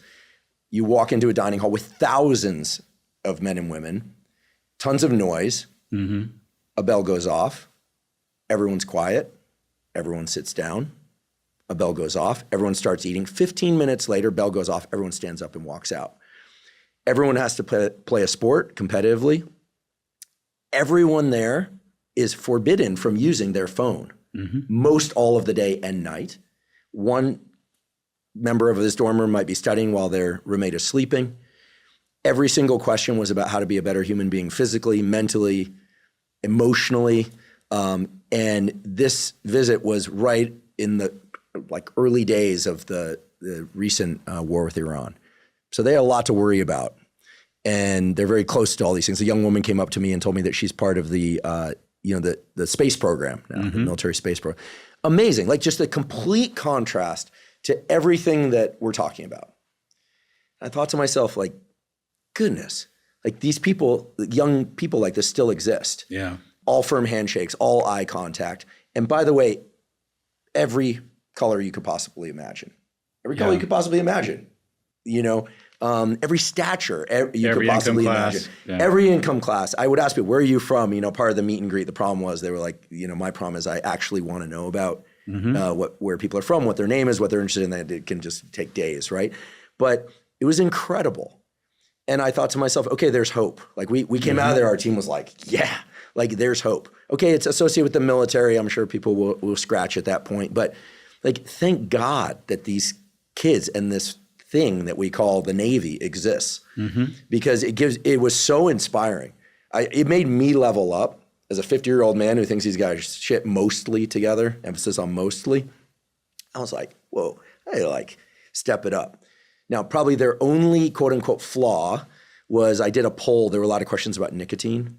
And I asked approximately what percentage of the room takes nicotine every day. And I would say about 20 to 30% of the hands in the room went up. Nicotine is in major use in young people. Are they using the oral nicotines, which by the way don't cause cancer, but yes, it's very addictive, raise blood pressure. And I'm not encouraging people to do it. But this brings me around to a separate point. I just wanted to kind of paint that picture, but to a separate point. You and I have never had a public argument, nor are we going to now, about alcohol or about cannabis. But you and I share somewhat different views on alcohol. I've been very vocal, and perhaps our most popular episode ever was the episode on alcohol. I didn't foresee that, but and the deal is 0 is better than any if we're strictly looking at health. 2 per week is probably fine. If you're going to drink more, you should probably do a bunch of other things to reduce inflammation and offset it and get good sleep and et cetera, et cetera. I'm not telling people what to do. They should just know what they're doing. You've made the argument quite aptly that alcohol can be an important social lubricant for young and older people so that they can socialize and have a life. I worry that if young people now drink more, they're going to end up drinking alone. They're going to end up masturbating to porn more alone. They're going to end up with more hangovers after all their alone behavior. I think what you've argued for is the notion of healthy fraternity, healthy dating and socializing. You've mentioned bars a couple times. Alcohol as something that can bring people together in a positive way. If you don't mind, if you could elaborate on that, and maybe I'll just toss out cannabis as another one, because cannabis has problems and I'll acknowledge benefits of its own. So I want to go to the first thing. First is I want to just touch on Navy. I went to Annapolis when I was 17. It was because my dad was looking to get out of paying for college and decided I should go to Annapolis. And he took me and we did a tour. And, we were very sophisticated. And it became so clear so fast that I was totally unqualified for Annapolis. Like the kids, the average SAT, these are the finest young men and women in the world. And also, you have to get a recommendation from a senator. And it was just so ridiculous that we were even there. I was just not of that quality and that standard. But my dad was in the Royal Navy and decided, go to Annapolis because we don't have to pay for it. Anyways, but that was the last time I was at Annapolis. But if I could have one policy, so I'm advising a lot of Democrats running for president, which is like 40 of them right now, who all claim they're not running. They're all running. If you call me and say you're really interested in my viewpoint, it means you want my money and you're running for president. And I just say, look, that's fine. Come on the podcast and I'll write you a check. If I could have one policy, one blanket, if I had a magic one policy, it'd be mandatory national service. If you look at the lowest levels of young adult depression in the West, it's two countries. It's Israel and Singapore. And despite all the existential threats facing Israel, what does mandatory national service do? It gives you the sense that you're serving the agency of something bigger than yourself. It gives you purpose. You're handling dangerous equipment. It's the great equalizer. You don't care that this gay kid is totally different than you. You respond to his or her character and competence. Because if you're getting fired on, you don't give a shit how rich their father is. All you want to know is this person good at what they do? And you put people's lives in your hands and they put their life in your hands. And you're serving in the agency of something bigger than yourself. I spent time with an IDF battalion in Israel and had the same kind of experience it sounds like you had at Annapolis. These are young, beautiful, fit people outside all day, meeting friends, mentors, and mates. In Singapore, the president there, who's arguably one of the greatest leaders of the last century, said this is the most religiously diverse society in the world. We're going to have ethnic violence. There'll be a strong man who will weaponize this diversity and get people to turn against each other. So we need a different religion, and it's going to be the flag. And we need to get people praying to the flag again. And if you look at the great legislation in America in the 60s and 70s, which was probably the most productive, unified time in America, it's because many of our elected leaders had all served in the same uniform. And they saw themselves as Americans before they saw themselves as Republicans or Democrats. And I'm not just saying military service, senior care, donating time at a no-kill animal shelter, being a smoke jumper. There's a lot of ways to serve. But I think young Americans would benefit so enormously from getting outside of their own circle and seeing just how wonderful America and Americans are. And having a chance. And not only that, people say, well, it's easy for you to say you've aged out. I can tell you as a father of boys, if we set it up well and invested in it, I think they would really enjoy a rotation through different parts of America and different opportunities to serve. So the one thing I would do, going back to Annapolis and the IDF and what they do in Singapore, is mandatory national service. On drinking, first, my acknowledgement, as it relates to the intake of any substance, if it's Andrew Huberman or Scott Galloway, defer to Andrew Huberman's advice. I just want to say that up front. You just have the qualifications and the domain expertise here. I think, personally, the risks to a 25-year-old liver are dwarfed by the risks of social isolation. And I worry that with 40% fewer pubs now post-COVID in Britain and a lack of mating and a lack of connection, that the data I've seen, and correct me if I'm wrong, that 95% of people are able to integrate alcohol and drugs into their life without serious consequences. If you have a history of addiction, if you, for whatever reason, don't enjoy it, then by all means avoid it. If people are telling you that you're having an issue or a problem, or it's getting in the way of your work life, or you're one of those people that gets violent or mean under the influence, then for God's sakes, tone it down. But what I ask people is to look back on their younger days and say, what is the most important thing in your life? Relationships, friendships, finding someone to mate with. And I ask them, did alcohol play a role? You know, it's not easy to come in and lean in for a kiss without a glass of wine. Or let me put it this way, it is easier with a glass of wine. It's a lot of fun. I smoked a lot of pot and I drank a lot of alcohol in my 20s and in college, and it created a lot of wonderful bonding moments. And so what I'm saying, there's a balance and a trade-off. And what I would suggest is that everyone needs to make their own decision. But what scares me is the anti-alcohol movement in remote work has led to a level of isolation and fewer moments where people can bond, where people are willing to take a risk and go up to a strange person and say, hey, what's going on? So I worry that the anti-alcohol movement, what I see among young people is that while they've demonized alcohol, it's not that they're not getting high. They're just doing a shit ton of drugs. And the thing I don't like about many of these drugs is that they're more solo activity or small group activity. I think alcohol is a group of people, I like to think, meeting new strangers. Whereas when I was in college, all the dudes who were doing cocaine, it was because they had no sexual currency and they would sequester a woman who liked cocaine and go into a bathroom. That's creepy as fuck. Totally creepy as fuck. And eventually everyone's like, if a dude's into cocaine, it means he has no game. I find with people when they do drugs, it's a small group of people and they sequester and it's isolating. Whereas with alcohol, and to a certain extent with marijuana, I found it's more social and more bonding. So absolutely be cognizant of your addiction history. Absolutely be mindful of that or any other substance you're addicted to. But I believe, and I've said this on Bill Maher a bunch, and I've got some shit, but I think there's some truth here. I think young people need to drink more, go out and make a series of bad decisions that might pay off. I don't think there's anything wrong with some alcohol. I worry that the risks of loneliness far outweigh the risks of alcohol, and that alcohol has been demonized as something that if you take one drink of alcohol, you're going to get cancer or you're going to become an addict. And I don't think the data is there to support that. I really appreciate the candid expression of where you stand. I agree that isolation is worse than alcohol, and it's compounded by alcohol.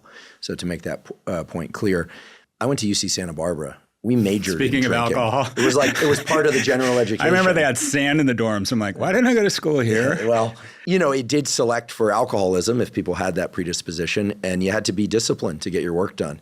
My messaging around alcohol was, it was intended to land in three places. One, people who don't like drinking but felt that they had to got a great reason to not drink. Yeah. Many, many people wrote to me and said, thank you. I always feel like garbage after drinking. Yeah. I don't want to drink. Now I understand why I feel like garbage. It's not that I was casting it toward a particular age group, but there are many people who hit their 40s or 50s and they're like, God, I'm aging fast and I look like shit and I sleep like shit and my workouts are no good and you might be drinking too much, right? Mm-hmm. And then there are the optimizers. There are people that are really just going for maximum vitality, not just longevity, but maximum vitality, which is, to me, one of the most important things. In any case, people should do as they wish, but know what they're doing, provided they're not harming anyone else. There's one thing that I want to kind of, lump in with this discussion about alcohol and your statement, which on the top contour, I totally agree with. Go out, drink, and make a few bad decisions and probably some good ones. But bad-ish. Bad-ish, right. So this is the thing, phones. Yeah. Somebody says the wrong thing, they loosen up too much. Now it's not a problem. 3 years ago, you might be sitting in front of HR.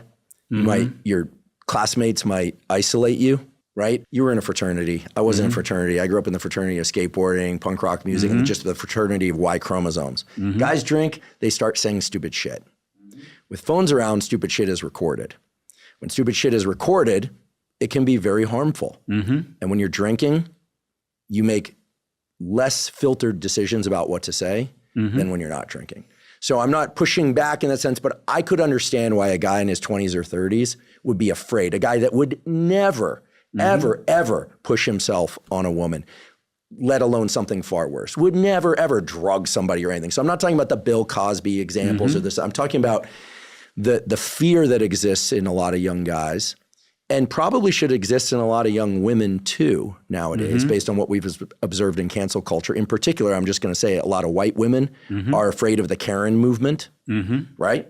That if they say anything, I think even beloved Billie Eilish, whose music I love, was called out for something she did, a sort of impersonation of an Asian person at some point. Always going to happen to famous people. Right? Okay, always going to happen, right? Yeah. But people see famous people get into these situations. They go, oh my gosh.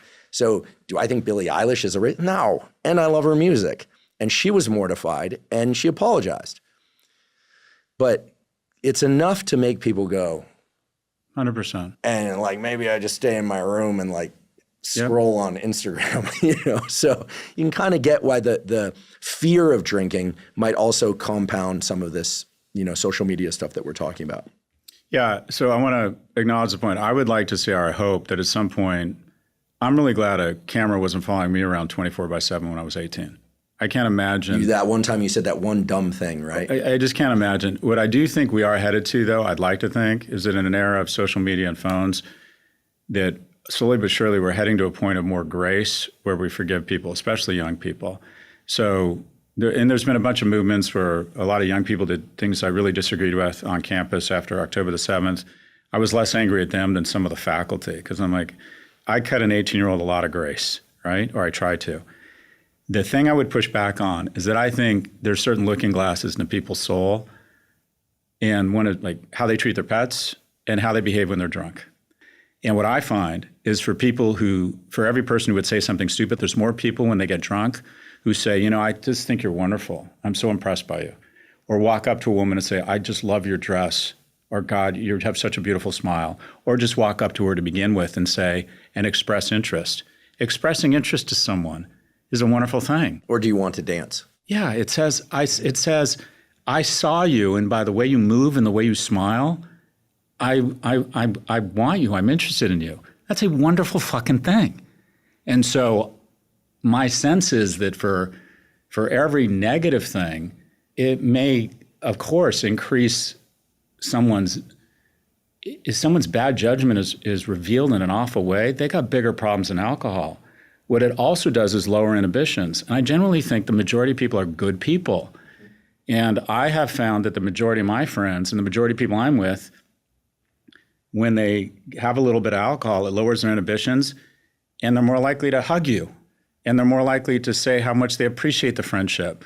When I was younger, I don't know if you ever did this, when I had a few drinks, I used to call my mom, and tell her how much she meant to me. Don't let my mom hear that, please. I don't. But I think that alcohol, to a certain extent, without getting into issues of abuse, which are much bigger, lowers your inhibitions, but you get to see, to a certain extent, that real person. And I know a lot of people will say, well, that's pathetic that you have to be the real you under the influence. But I think a lot of people reveal some wonderful things about themselves and also have the courage to reveal those things to other people. And I worry that there's so many barriers now that young people just aren't connecting. So I just want to acknowledge the point. I think you have to be really cognizant. It's not a great idea unless you can handle alcohol to drink at work, at a professional function. It can fuck up your whole career. Oh, I mean, one thing that I observed coming up through the academic ranks, and that I could not believe it, that at every gathering where you have graduate students and faculty members and postdocs, it was like the happy hour was like sort of the highlight of the meeting for many people. And it became the place where in theory, everyone meets at the bar to talk about the data from the day, right? Like at these meetings. In reality, 90% of the problems that existed between faculty and students and postdocs and faculty that were independently married and all that stuff, alcohol facilitated that. I really believe that. I saw it over and over and over again. Caused an immense number of problems, and it was funded by grants. I mean, I'm a big proponent of trying to, and I have worked very, very hard on the phone to try and keep NIH funding at least to not getting cut, and it looks like it hasn't, to not get the indirects cut. This is a kind of academic, inside ball stuff, but it looks like, it could be far better, but, at least the cuts that were going to happen didn't happen. So the NIH funded my career. Mm-hmm. I wouldn't be here if it wasn't for the NIH. I had grants, reviewed grants, et cetera. But the idea that you could spend money on alcohol, right, way back when, and then people were gathering around alcohol, it created a lot of problems. Now, students drinking with other students, less of an issue. Well, right? let me propose something to get a reaction. I think they should study and thoughtfully consider lowering the drinking age back to 18. I live in the UK, and see by your face where this is going. I live in the UK. Military, drinking age 18. I mean, I like some of the things. Well, if you're in the military, you can drink under the age of 21, because the idea is that if you're going to die for your country, you're adult enough to order a drink. So well, at least the logic is there. That makes sense, yeah. Right? But in the UK, if you're with an adult at a meal, you can order a beer at 17, and even without an adult at the age of 18 in a pub, you can order a beer. And when my son comes home, he doesn't do it as often as I would like, but when my son comes home on the weekends from boarding school, I like to take him to a local pub, and we have a beer. And I found out that after one beer, he's more inclined to tell me a little bit about what's going on with him. And as a father, all you just really want conversation with your kids. You want to know what's going on with them. And so he doesn't get drunk. He's not into alcohol. He listens to you. He listens to other people. He's very wary of it. But I find that, easing young men and young women into alcohol as opposed to 21, and then they kind of go, I don't know. I wonder if we should be lowering the drinking age. And the reason we raised it was Mothers Against Drunk Driving were very effective and very on point because of all the young people who were dying in automobile accidents. I remember that era. I think it's gone way down because of Uber and because of airbags. So I'm proposing, would it make sense to do a study on whether you'd have more social connection and perhaps less alcoholism later in life if you let kids ease into it at the age of 18. And if they can be drafted, we're now trying to get, the administration is proposing they be drafted. So if a kid can be drafted, shouldn't he or she have the judgment to know when they can order a beer or not? All great arguments. I didn't know we were going to end up with Well, I mean, you talk about cannabis. Yeah. I want to get your view. Yeah. I smoked a shit ton of pot in college. I could make a bong out of any household item. I learned every line from Planet You know of how the to make a Apes. pipe out of an apple? That's a very that's like a 90s trick. Dude, that's sophomore. I Okay, can go much better than that. Anyways, but then 22, got a job at Morgan Stanley, got very focused on getting my shit together, and I basically didn't smoke for 20 or 25 years. Now I have trouble sleeping. I have trouble winding my brain down, and I take edibles. I do edibles probably twice a week. If I'm amped or think I'm going to have a tough time sleeping, I'll take a 5 milligram edible, the stuff that takes you down. I forget which one that is. And it's been an enhancement to my life. But I'm reading a lot of stuff about potential psychosis or whatever. Not for you. You're like the psychosis predisposition doesn't apply. You would already know. You'd be psychotic by now. There you go. Yeah. Or I just haven't acknowledged it. But it's been accretive to my life. I really enjoy THC, and I do it packaged, so I know where it's come from. I like edibles because I like the dosing of it. But I would argue that THC is something. When my mom had stomach cancer, I was living with her, and the only thing that worked for her nausea was marijuana. And I found myself literally, Andrew, on the streets of downtown Las Vegas trying to score marijuana because I was too scared to travel with it. And this was July of 2004. And I thought, Jesus Christ, here I am on a street corner in this weird place in Vegas trying to score marijuana for my mom who has stomach cancer. So, I think there's some benefits to, well, I'll stop there. But THC usage, I enjoy. I think it's been additive to my life. I'd like to take a quick break and acknowledge one of our sponsors, Element. Element is an electrolyte drink that has everything you need and nothing you don't. That means the electrolytes, sodium, magnesium, and potassium, all in the correct ratios, but no sugar. Proper hydration is critical for brain and body function. Even a slight degree of dehydration can diminish your cognitive and physical performance. It's also important that you get adequate electrolytes. The electrolytes, sodium, magnesium, and potassium, are vital for the functioning of all cells in your body, especially your neurons or your nerve cells. Drinking Element makes it very easy to ensure that you're getting adequate hydration and adequate electrolytes. My days tend to start really fast, meaning I have to jump right into work or right into exercise. So to make sure that I'm hydrated and I have sufficient electrolytes, when I first wake up in the morning, I drink 16 to 32 ounces of water with an Element packet dissolved in it.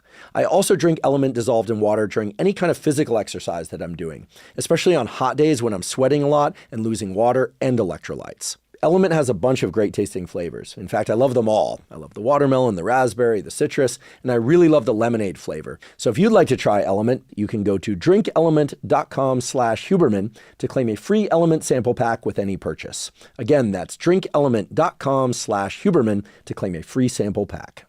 Yeah, I think with THC, it's highly individual. Young males in particular who have a genetic predisposition to psychosis or bipolar disorder need to be really careful, especially with high concentration THC, not just the edibles, but they do need to be careful. I think that mostly young men who are challenged with apathy, obesity, self-loathing, porn, masturbation addiction shouldn't be using THC.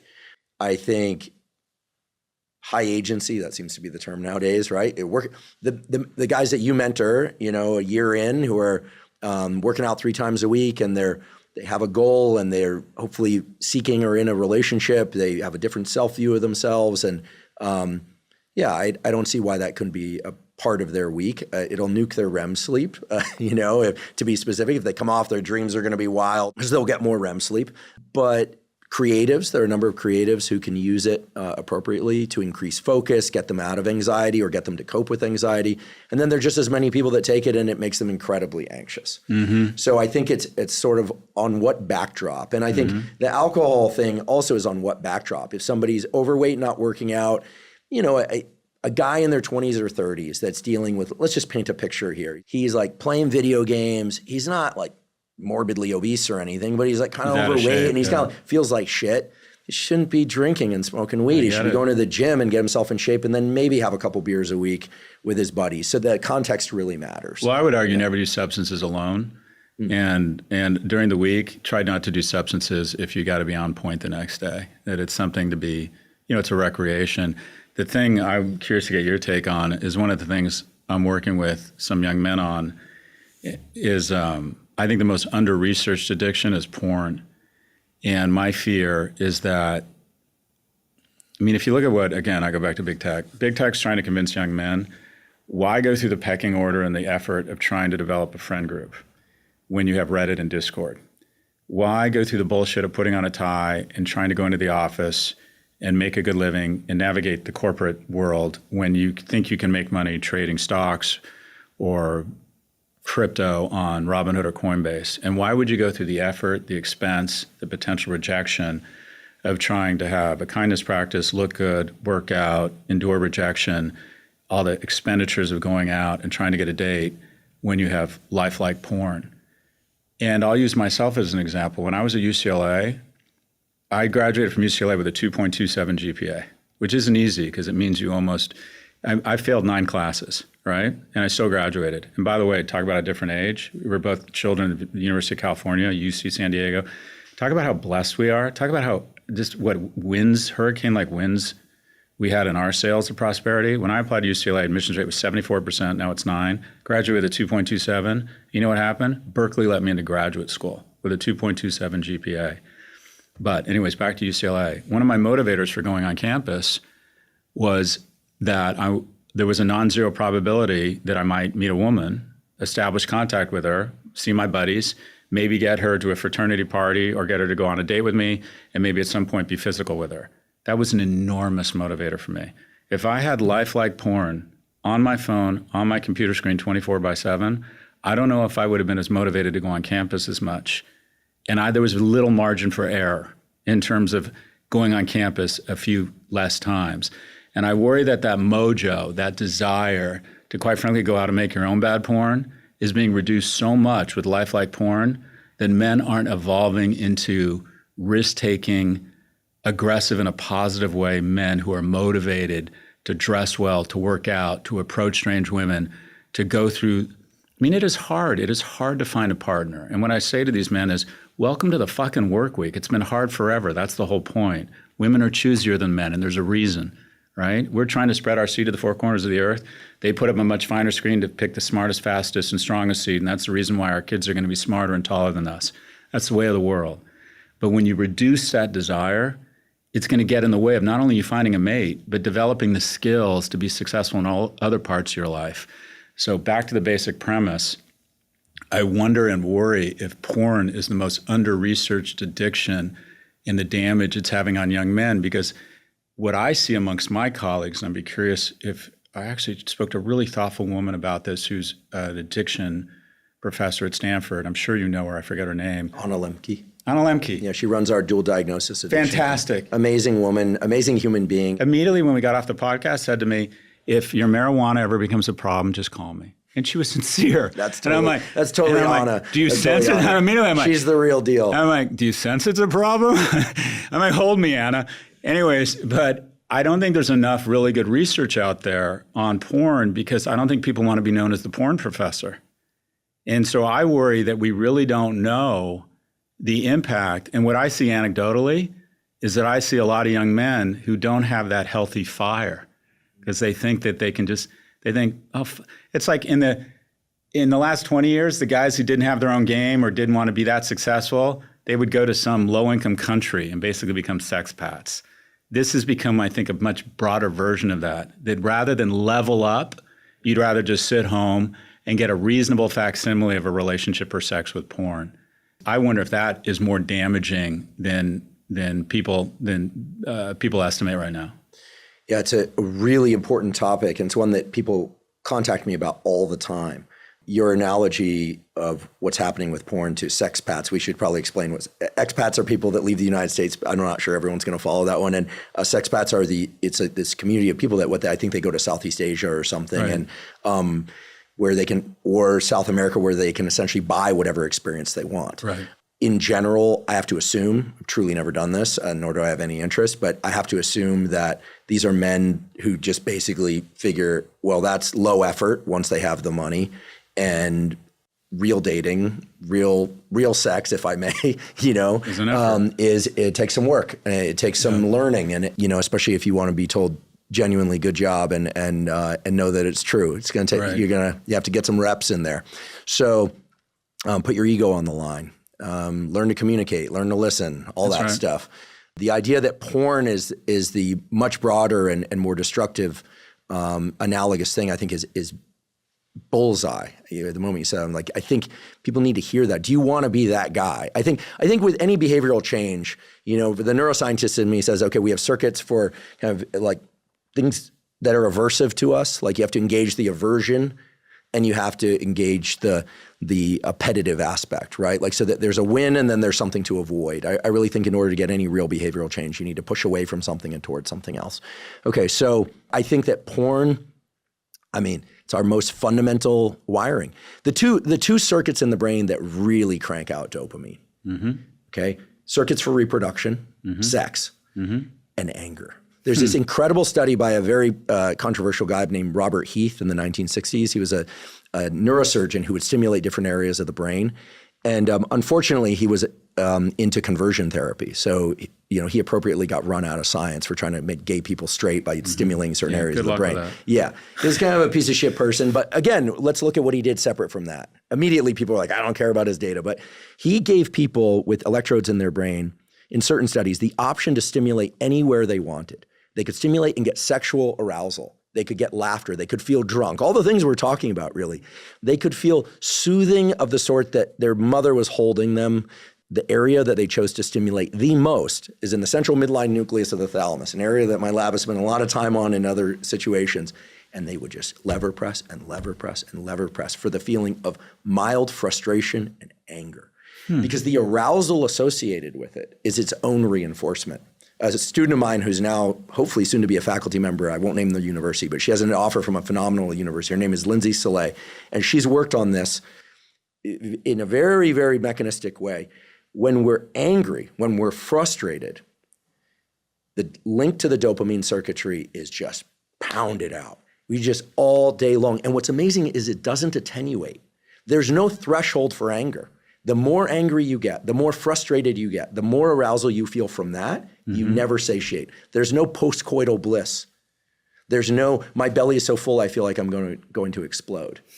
And so this gets to the social media thing too. That's the circuit that I worry about. And I think that's the circuit that, yes, I think big tech has tapped into, whether they want to or not. And I think that that's the one we really have to be careful of. And I've experienced it myself. I think I actually, in this moment, I'm experiencing a little bit of it, like that kind of arousal of like, yes, the forward center of mass that we feel. But when it's fuck them, like fuck the Republicans and, or fuck the left or the extreme woke, people are just high all day long on their own anger and frustration. And I think we just see it everywhere. And I raise my hand. I'm sure I'm guilty of this at times too.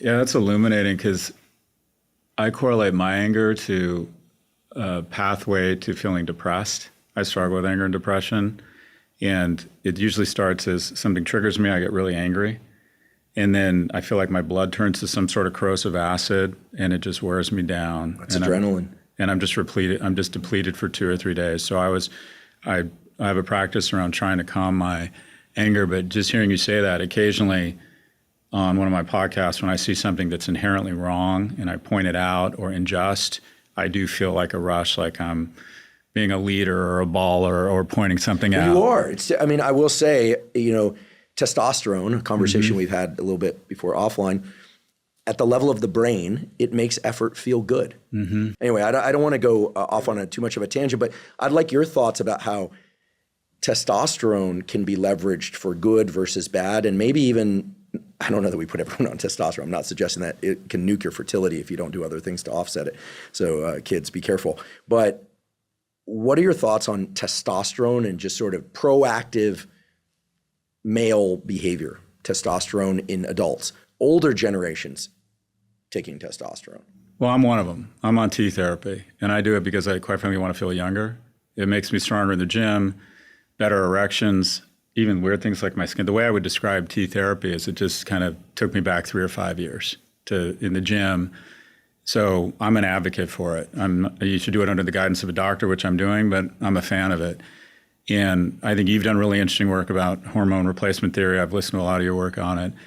The argument around testosterone and masculinity, I think, is a really important one in the political spectrum because to the far right's credit, they recognize the problem with young men before anybody else.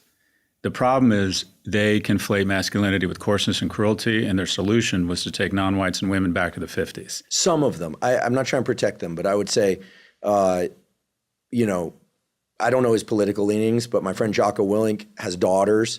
He's not that guy you just described. No, I'm talking about the far right. I'm talking about whether it's Donald Trump or the, quote unquote, the traditional manosphere. It's about the subordination of women, and it's about demonstrating a certain harshness and coarseness, and I would argue cruelty, and conflating that with masculinity. Whereas the far left, and this isn't helpful either, their advice to young men is to act more like a woman, and that they conflate masculinity with toxicity. And there has to be something in the middle. There has to be an aspirational form of masculinity. And I would argue that we need to celebrate that initiation, aggressiveness. All right, Jimmy Carr, who's one of my idols now, says, all right, you can demonstrate cruelty or you can demonstrate valor. You can be a lover or you can be an addict. And Richard Reeves has this great saying. He's like, you want a man to be invaluable in a shipwreck, but acceptable at a dance. So there is a certain needle to be threaded here. But the Carnegie Award, which is given out to people who put their own physical safety in danger to save someone else's physical safety, it's literally the running into a burning house award. You see a car on fire, you put your own safety in harm's way to try and protect someone else's physical well-being. They gave out 83 awards last year. 75 of them were men. Men are more prone to take those types of not only bad risks, but good risks. And we need to celebrate that.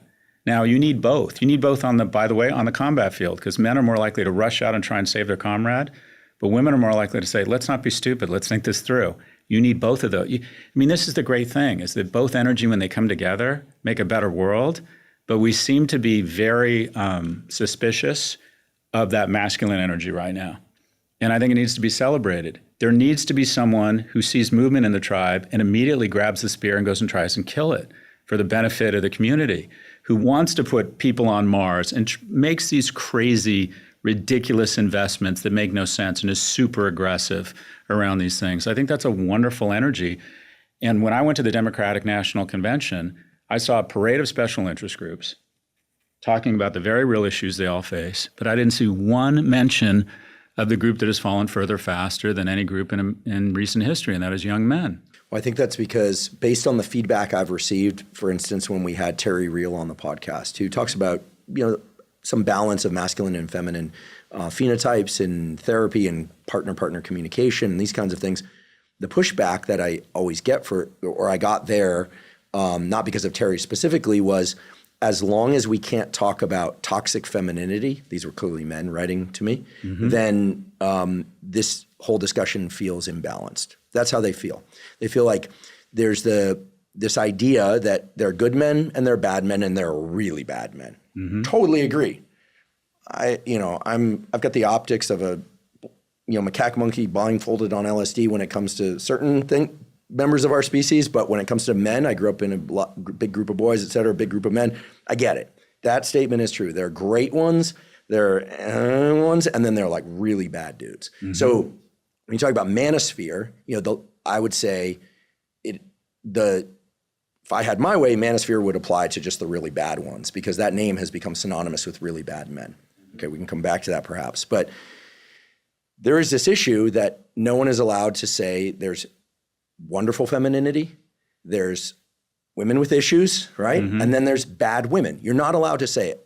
The only women that I can have that conversation with are lesbians. They were the ones who explained to me there are truly bad women. And I said, well, how come no one talks about that except lesbians? And they said, because we are living in a time now where men talking about women or having things they wish for women to do differently itself is seen as toxic. That women feel, this is what I was told, so I'm regurgitating, that they've suffered so much at the hands of men that we need like a good 20 or 30 years before we're ready to get to that conversation. Yeah. Which, of course, for young men growing up, just makes them feel like, okay, it's all on us. And that's good. Like agency, advocacy for one's own life is important. Stay out of the really bad men category and ideally the not so good men category too. But the polarization, I think, is set by the fact that, sure, we can talk about toxic masculinity, we can talk about the male crisis, but why aren't we talking about the suicide rate? Well, because women's issues, I think in a good way, we're still thinking that we need to protect and provide for the women and the children in our society. We're holding that as in the highest regard. Like they get the life rafts on the Titanic when the Titanic goes down. So, it's complicated. And there's a lot of off-limits terms, and I'm glad that they're coming up today just organically, because those off-limits terms, I think, are the potential bridges between where we sit now, where we look at men and we go, oh, shit, they're a mess. Some of them are just like downright awful. We look over here and we go, man, they're really dissatisfied. The assumption is if a woman is dissatisfied or somehow not doing well, that a man failed. That's a presumption that a lot of people make. I don't make that presumption. And I can look back to times in my youth where 90s narrative probably fed that a bit. But now I think we need to really like pull back the veil and go like, take a real hard look at ourselves and try and, do this mesh that we're talking about. Yeah, the only way you get there is with data. So from 1945 to 2000, America registered a third of the world's economic growth, a third of its prosperity, with only 5% of the population. So we had 6x the growth of the rest of the world, right? And within that 6x, the majority of that prosperity was sequestered to the 1/3 of the population that were white, male, and heterosexual. It was just a lot harder to participate in that uplift if you weren't in that group. So men of my generation, born with my sexual orientation, skin color, and gender, arguably had 15 to 18x the wins in their sales. The question is, should a young man now pay the price for my privilege? And I understand the gag reflex when I start talking or advocating for men, because they look at me and they said, you had unfair advantage. 100% guilty as charged. But now a young man who is 4 times as likely to kill himself, 3 times as likely to be addicted, 12 times as likely to be incarcerated, and men of my generation aren't stepping up and providing the mentorship or voting for the programs that might take a little bit of money away from my generation to support all young people and bring them up. And most of the programs and policies I advocate for would advocate for all young people. The average 7-year-old is 72% wealthier than the 7-year-old 40 years ago. The 25-year-old is 24% less wealthy. And then every day it's speedballed with 110 notifications telling them that they're failing. And what do you know? They're the most obese, depressed, and anxious generation we've had in a long time. And there really isn't an honest conversation. And I've said this on stage and it gets some pushback. I'll say, I think women make better managers. I think that they are more emotionally in touch with other people. They have higher EQ. I think they'll probably make better doctors and lawyers. I think their attention to detail genetically or anthropologically, whatever you want to call it, their bedside manner, and there's more women in both law school and medical school now, especially medical school. If I say that, women are better managers, will make better doctors, nodding, everyone, the women agree and the guys will look around and go nod, right? If I say men on average make better entrepreneurs, and that's not to say that women shouldn't be offered the same opportunities, and they haven't been, right? 95% of the capital has been not only allocated to men, but the majority of it has been allocated by men who went to 1 or 2 schools, Harvard and Stanford.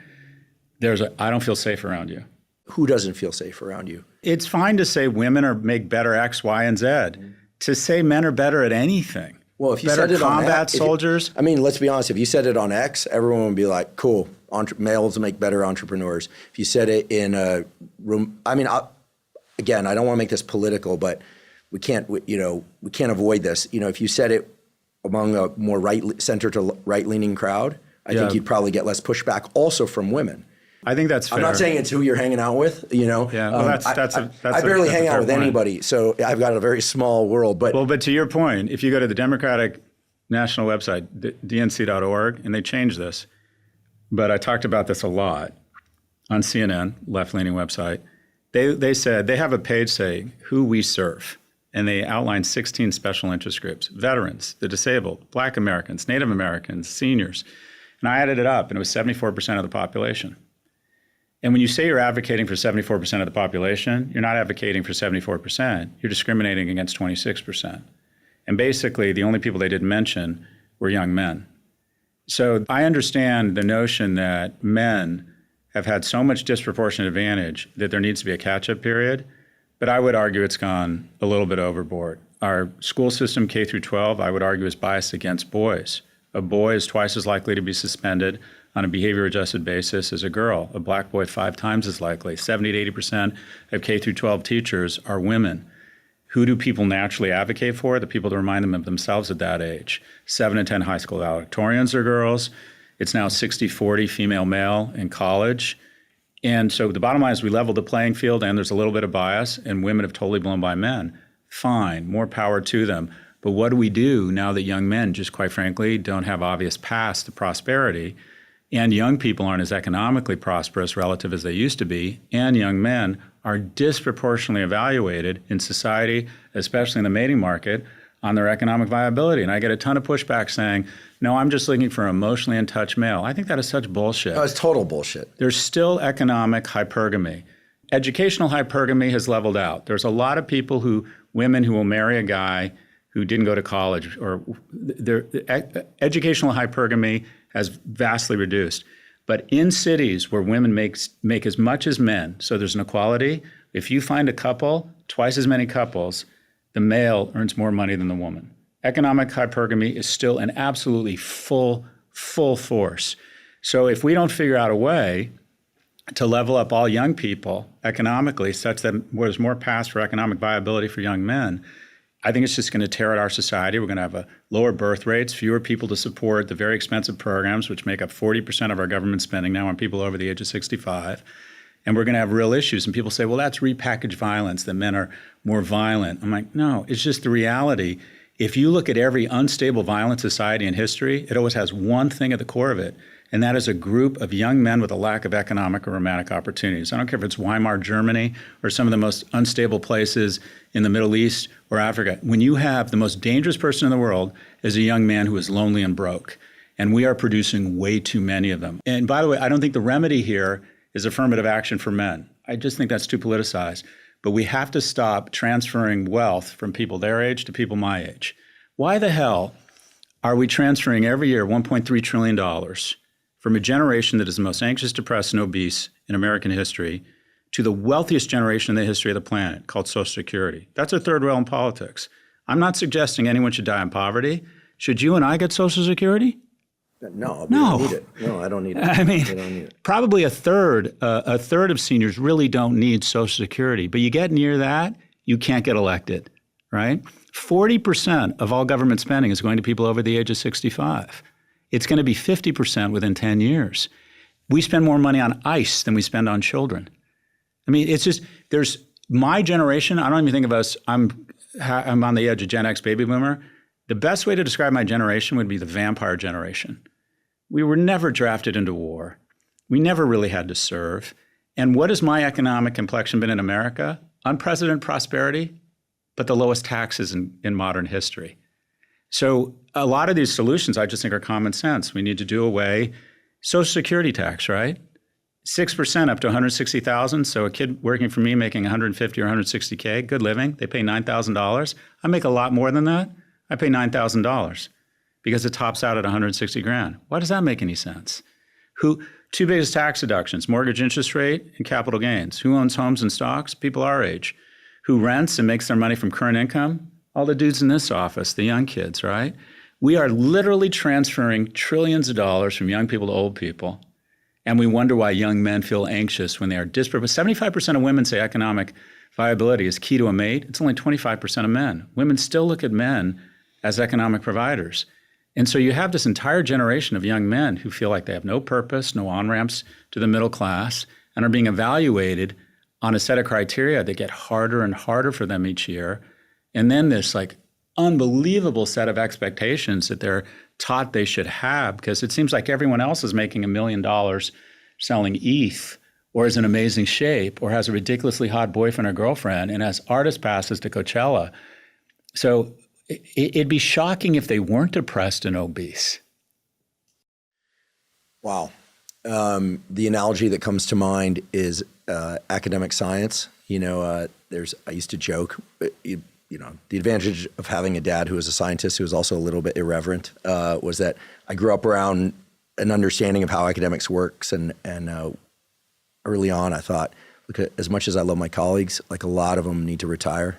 They just need to go. 100%. And the reason they need to go is because they were having 2 to 4 NIH grants, like $1 million a year grants. And that itself isn't a problem, except that there wasn't enough money for young investigators. And so fields die and science dies. They don't retire. And so It was very interesting. Right before the Trump administration came in, I started logging into these NIH hearings. And I think our previous NIH director, and I will go on record and saying, and our current NIH director, Jay Bhattacharya, both very good directors in different ways, trying to do important different things. And you'll notice the budget was not cut under Jay, and IDC, for the academics out there, was not cut. But an interesting problem was outed at the kind of end of Carolyn's role at NIH, the former director. And it was the following. Someone said, what is the deal? Why are people living longer and young people are killing themselves? And we have all these mental health issues, mostly among men, but also among young women. And she said, it is true that we've been very successful in medicine at getting people 65 and older to live much, much longer, to treat late-stage diabetes, to treat cancer, to treat, we don't have cures for these things, but we've extended life for the older generation. And to a large degree, the quality of life, especially if they're willing to get sunlight, exercise, probably not drink alcohol at that age or drink a lot less, not smoke. People are living longer and longer and longer, and tons of research money is being poured into this. There's this enormous gap where many of the problems that are most important to young people to thrive in every way, not just health, but mental health, et cetera, they're just not even being studied. So there's this top weighting of age and of seniority, clearly in what you're describing, but also in the science, and that we're funding. And that clearly harms young people, because no one's studying porn addiction in a serious way at scale. Nobody's studying social media addiction in a serious way at scale. I think what Jonathan's done is fantastic, and others are now getting involved in this. But it's a problem, if you look at the numbers, as serious as cancer for people who are, in their 50s and older. And actually cancers and diabetes and deaths of despair, as our previous, Surgeon General pointed out, are among the greatest killers of young people. So we've totally lost perspective in many ways. I don't know what to do about Social Security. That's your domain, not mine. But I vote very strongly for what they do in Japan. Force scientists to retire. I'm going to earn some hate from my colleagues, but anyway, force them to retire at 65. They still collect a salary and in many cases a pension if they're state-funded schools. They still have health care. Their kids still probably went to college partially for free, the inside ball of these schools that you and I work at, right? This whole network. And they got in. And they got in. And so let them retire. Let them keep their office. I do believe there's a lot of wisdom in the older generations, but I was quite happy There was your land acknowledgement. Let me go one step. Well, I just want to say there were senior faculty members like Lubert Stryer, I'll just call these people out, who wrote the book Biochemistry Ending when they were starting. Lubert retired, closed his lab. He made a bunch of money at Affymatrix, the gene chip company. And he used to come around to the lab and go, hey, what are you guys working on? He would talk to the students and give them amazing ideas. I think that generational wisdom passed down is great. But guess what he wasn't doing? Consuming grant dollars, consuming square footage on campus. He was shedding knowledge for free because the system is taking care of it. He's a Yoda, but he's an outlier. Yeah. So you work at Stanford, one of the finest faculties ever assembled. NYU has at the business school, we have an outstanding faculty. I would argue one of the best in the world. Not because it's our fault, but because every great faculty member loves the idea of coming and spending 4, 8, 10 years in New York and living in Soho. Yeah, that's pretty good. That's our advantage. Hey, come here, we'll give you free housing. You and your wife, your kids are out of the house. Come teach accounting here. We get amazing faculty. A third should be put on a fucking ice floe. They get to a point where they aren't adding as much value. They were the bomb on Gap 1 accounting in 1988. They get tenure and they won't leave. and they leave feet first. And the result is young people who could bring a certain creativity, a new way of looking at things, there's no room for them to come up. And I want to go back to the notion of vampire generation. We talk about sunlight, being social, eating well, sleeping well, all the keys, right? I would argue the number one predictor of longevity is one thing: money. China's gone from an average life expectancy of 47 to 77 in 60 years as their wealth has gone up. You're in the bottom decile, I believe, of income. You live 12 years less long than someone in the upper decile, right? It's about money. And all we have done is not only suck money from young to old, we have sucked life because we are so selfish and so unwilling to pay it forward. Old people elect even older people to vote themselves more money. And what they are doing, maybe unwittingly, but they are doing it, is they are robbing life and happiness from young people and transferring it to old people. There not only needs to be term limits. Washington, D.C., the people allocating capital has become a cross between the Golden Girls and the land of the walking dead. Enough already. We have totally robbed not only money, we have robbed life and health from young people because money in our society is health. How do we create financial incentives inside of uniqueness? I think that's what makes the United States great, because I saw social media that way. But I will say that's because it worked out that way for me. I love learning. I love teaching. I flipped on a camera and I started the podcast with that guy sitting over there, and it worked out great. The way I would describe the transition that's been bad for America is that back when I was growing up, America had a commitment to and even loved the unremarkable. I was remarkably unremarkable. And that's not a humble brag. I got 1,130 on the SAT, I had a 3.1 GPA. We didn't have any money, but this is what I got. I got assisted lunch, right? And the great state of California used to send coupons to my house. They were the same color as the kids would buy in school, so I wouldn't be embarrassed, right? I got Pell Grants. I got accepted to UCLA on appeal, 74% admissions rate. I was one of the 26% that didn't get in. And I was in Sullivan, came home really upset one day and said, is this my life? I was always told I was funny. I wanted to be a doctor. And my mom said, well, is there an appeal process? And I remember the day the admissions director called me and said, you're not qualified, but you're a son of California. And we're going to give you a shot. Son of California. Son of California. Imagine that. What a great statement. Yeah. I get emotional just thinking about it. And then I got into Berkeley. And this is a brag and a flex, but I'm going to make it. I've given $20 million back to the University of California in the last 5 years. Awesome. So it's worked out for all of us. America isn't about identifying a super class of rich kids and the freakishly remarkable. It's about betting on unremarkable kids. So this is what we need to do. If you're a university and you have more than $1 billion endowment and you're not growing your freshman class faster than population, you're a hedge fund with classes and you should lose your tax-free status. If 20% of your degrees aren't for non-traditional things such as nursing or specialty construction or vocational programming, you don't get access to tax-free money. In my opinion, mandatory national service. I think there's a ton of things we need to do. I think we should tax the shit out of private schools and reinvest that in public schools. We need to disassociate house property taxes from the quality of the schools. Think about the disadvantage. Kids, the average public school spends $15,000 a year on a kid. The schools in poor areas, $9,000. The average private school spends $72,000 a year per student. So if you're fortunate enough to go to a private school like my kids, we're spending $850,000 on them. And some kids were spending $120,000. And you want that kid to compete against another kid to get into an elite university? And we all tell ourselves this myth now that, with AI, college doesn't matter. It's never been more important. And if you had a drug that can make it twice as likely that you get married, half as likely that you kill yourself, 3 times as likely that you become a millionaire, 10 times as likely that you run for office, 4 times as likely that you become an officer in the military, 3 times less likely that you become obese, would you hoard that drug? And then when someone gets into the working environment or the economy, would you create a tax policy that just transfers money from you to the wealthiest generation in the world? There's just so many basic common sense solution around higher ed and K through 12 that we come up with all these reasons. We use terms like network effects or globalization or tech, and it's nothing but thinly veiled bullshit to transfer more money. The bottom 99% in young people are just nutrition for older people.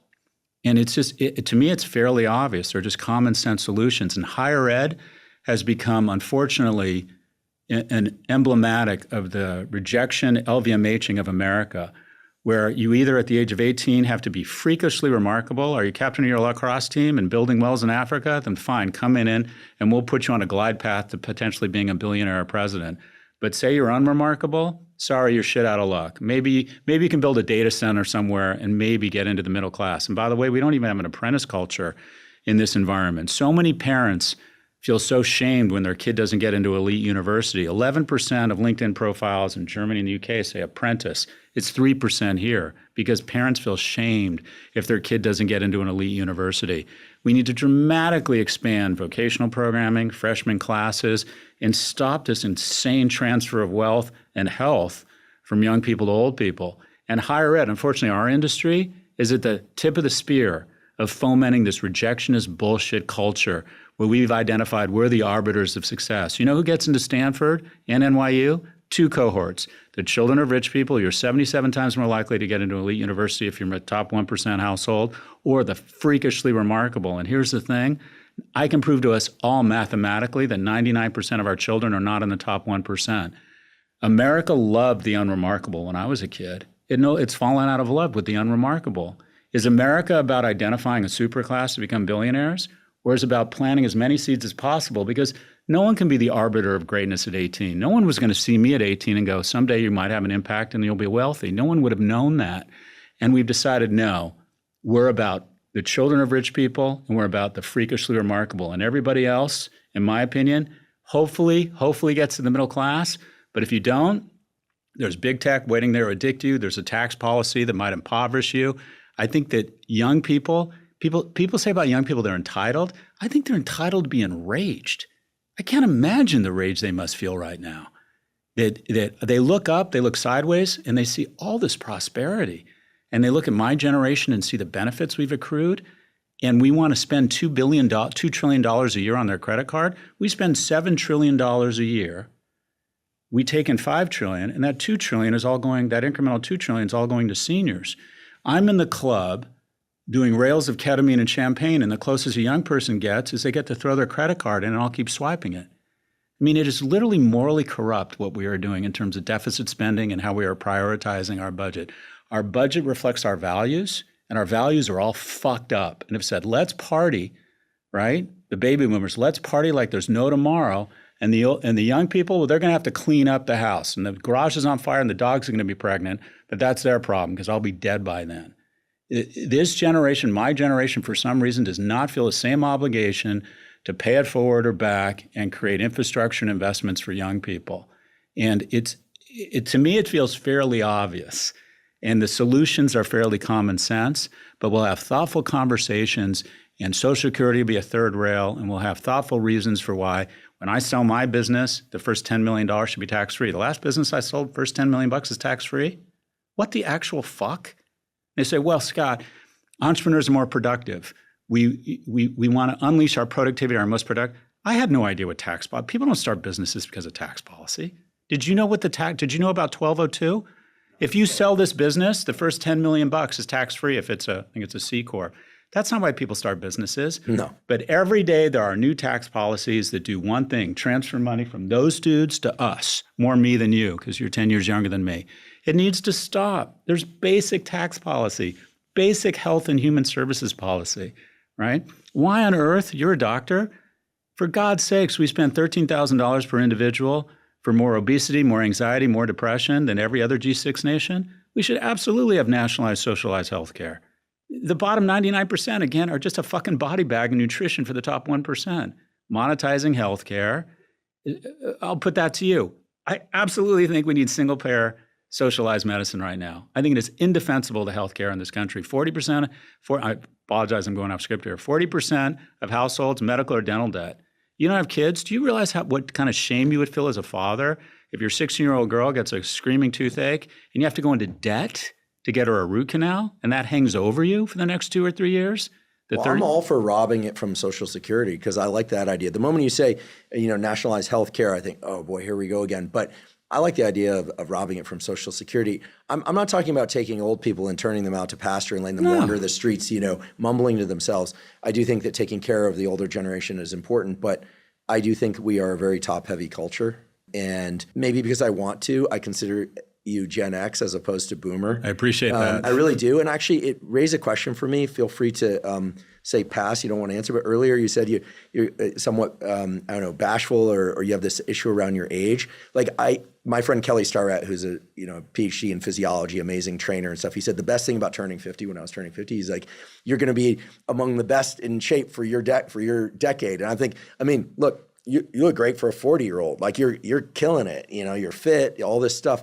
So, but I wonder, is this kind of shame around it because your peer group kind of sucks in the way that you're describing, or is this actually about age? Because to me, one of the best things is to feel like your friends, your people, the people you associate with are awesome.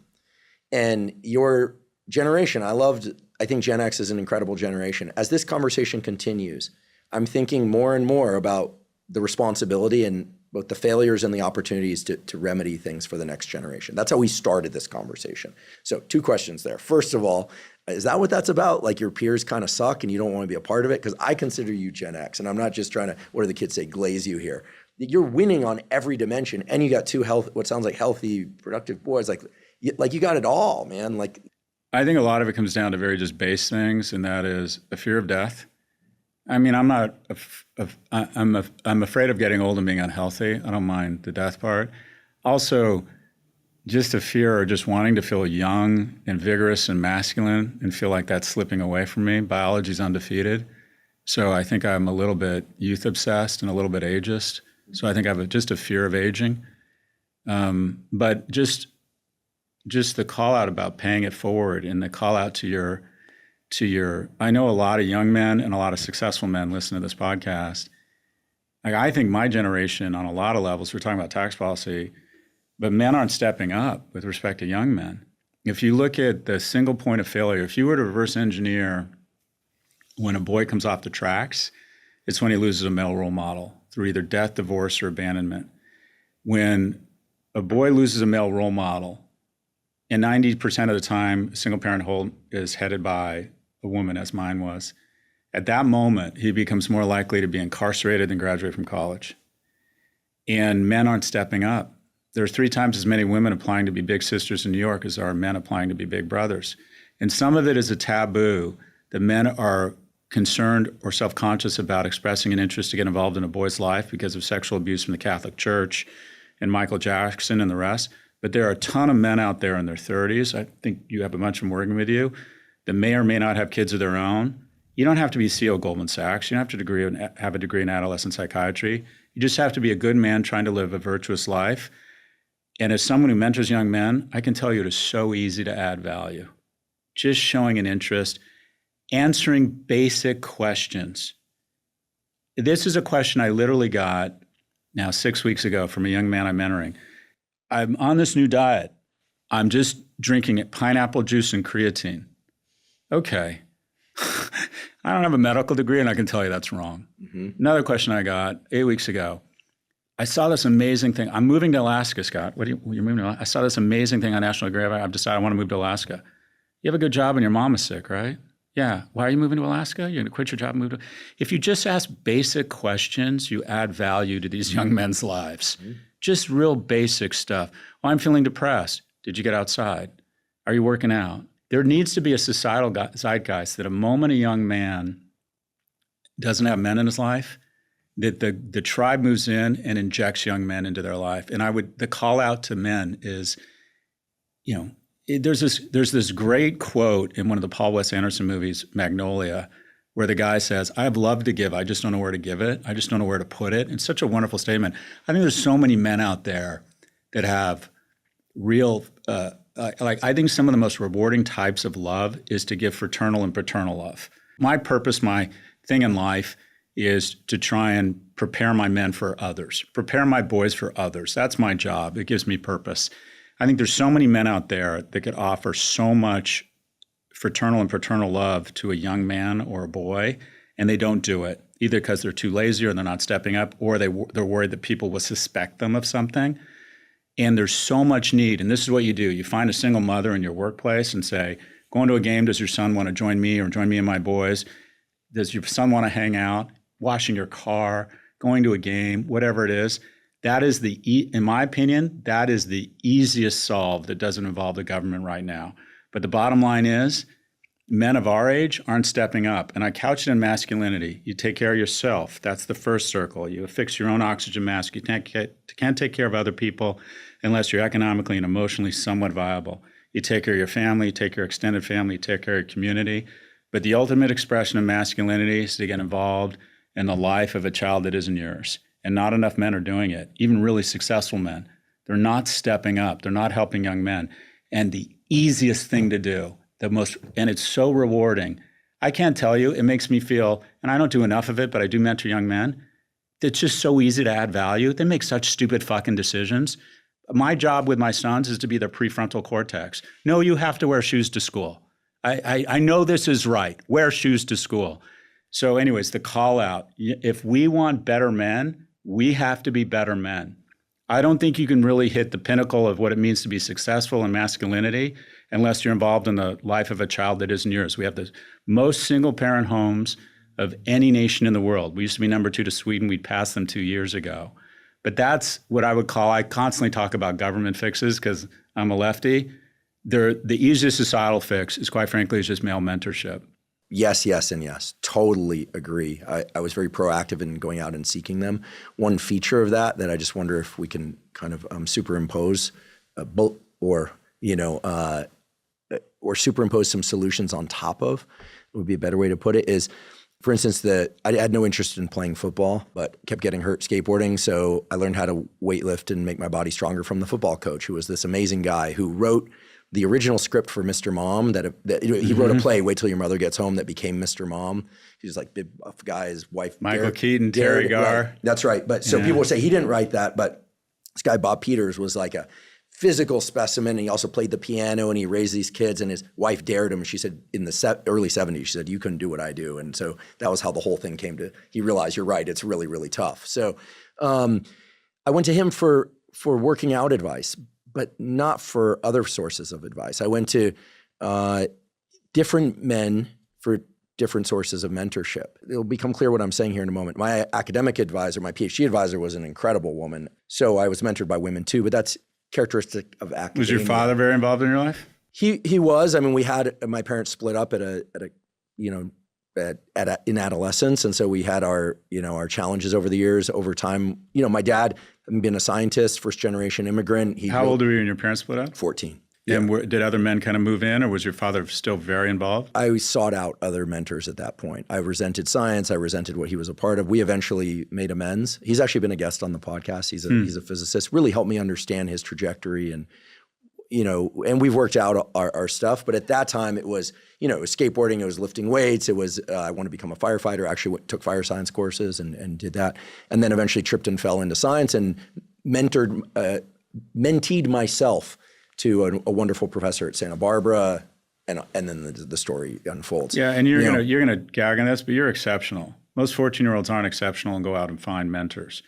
Mentors have to find them because they don't even know. Most 14-year-olds don't even know they need mentors. They don't even know the concept. And my mom was smart enough to get men involved in my life really quickly, and it was everything for me. Everything. My mom's boyfriend gave me $200 and said, I started asking about stocks. And he said, if you haven't spent this or bought stocks by the time I'm here next weekend, I'm taking it back. So I went to Westwood and Wilshire Boulevard and walked into Dean Witter, and this guy with a big Jew fro came walking out, Cy Saro, and said, hi, I'm Cy Saro. And every day I would call, I didn't have a lot of friends at 13, him from the Emerson Junior High payphone, 20 cents, and he'd give me lessons on the market. I bought 12 shares of Columbia Pictures and be like, Close Encounters of the Third Kind is a hit. That's why the stock is up. Casey's Shadow is a bomb. When there's more buyers for the stock and fewer sellers, the stock goes up. And he taught me about markets. I've been investing in stocks since I was 13. I've made a lot of money selling my companies. I've made a shit ton of money investing in stocks. And just this guy, and by the way, he came to one of my live podcasts about 2 years ago. He's now 82. Just this guy's interest in me, just meant the world. And also, and this is a weird story, but he recently just passed away. You know how in media there's that second family people talk about? The dude who has a family and you find out he has a second family? My mom and I were the second family. My mom's boyfriend and my kind of male role model had a family. Unbeknownst to her. No, beknownst to her. But we didn't have any money, and I'm not going to judge my mom, and I'm not going to judge him. And he was actually a really good man to me. He was really a good mentor, but he was only around every other weekend. But I had my athletic coaches took a really nice active role in my life.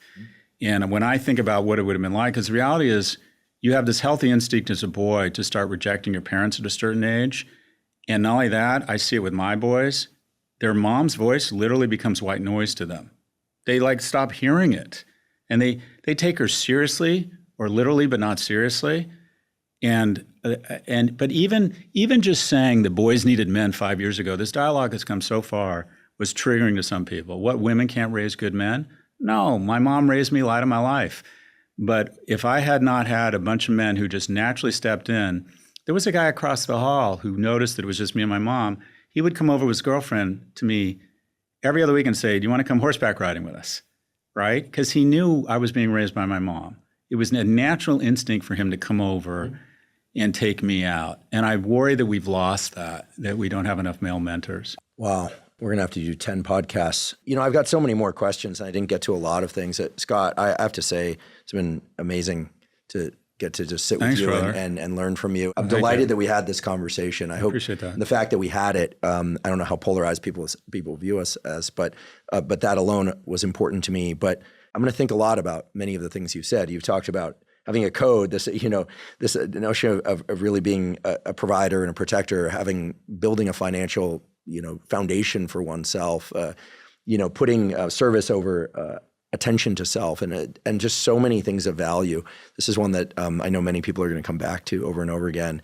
And I'm just grateful for you doing what you do. You defy the stereotypes of the groups that people assign you to, which those are my favorite kind of people. So appreciate that. And again, you're killing it on the health front. Whatever you're doing, man. It's probably your boys. They're probably like, this is what it's like to have vigor. And you're like, well, tonight I'll go through everything I do, and I want you to edit it. But just in the mutual fan club here, one of the things I don't like about podcasting is it's emblematic of American politics, and that is the more outrageous you are, the more ratings you get. So the podcasting algorithms encourage people to say outrageous things. And sometimes they're not very informed. And I'm guilty of this sometimes. I've fallen into this Dunning-Kruger where I think I know something about something because I know a decent amount about marketing or business.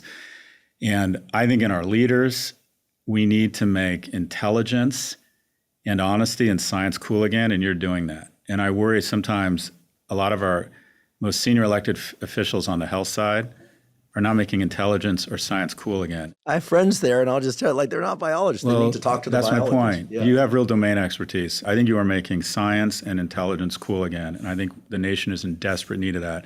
That certification, domain expertise, being measured about your comments, citing data, putting out disclosures, telling me, no, Scott, you don't understand DOPA. This is what it actually is going on. I think that's important. And so I think you're a really positive influence for young people who are getting seduced by the algorithms. And there's got to be people like you out there that young men aspire to be more like, that say, no, training, domain expertise being measured, and science matter. I like that. You're making that cool again. Well, thank you. Well, it's a labor of love and a bit of a compulsion, so I plan to continue. But I'm excited for whatever comes next, and especially in these very tense political years. You're a brave one. Go on. You got balls and brains, man. That's how I'll wrap this one. You got balls and brains. I've been thinking the whole time, and you're willing to take risks and make mistakes. And clearly, you're making more better decisions than less good ones on average compared to your peer group, and then some. So, hope so. Come back again. Thanks again, Andrew. Thank you for joining me for today's discussion with Scott Galloway. To find links to his new book and to find links to his various podcasts and other resources, please see the show note captions. If you're learning from and or enjoying this podcast, please subscribe to our YouTube channel. That's a terrific zero-cost way to support us. In addition, please follow the podcast by clicking the follow button on both Spotify and Apple. And on both Spotify and Apple, you can leave us up to a 5-star review. And you can now leave us comments at both Spotify and Apple. Please also check out the sponsors mentioned at the beginning and throughout today's episode. That's the best way to support this podcast. If you have questions for me or comments about the podcast, or guests or topics that you'd like me to consider for the Huberman Lab podcast, please put those in the comment section on YouTube. I do read all the comments. For those of you that haven't heard, I have a new book coming out. It's my very first book. It's entitled Protocols, an Operating Manual for the Human Body. This is a book that I've been working on for more than 5 years, and that's based on more than 30 years of research and experience. And it covers protocols for everything from sleep to exercise to stress control, protocols related to focus and motivation. And of course, I provide the scientific substantiation for the protocols that are included. The book is now available by pre-sale at protocolsbook.com. There you can find links to various vendors. You can pick the one that you like best. Again, the book is called Protocols, an Operating Manual for the Human Body.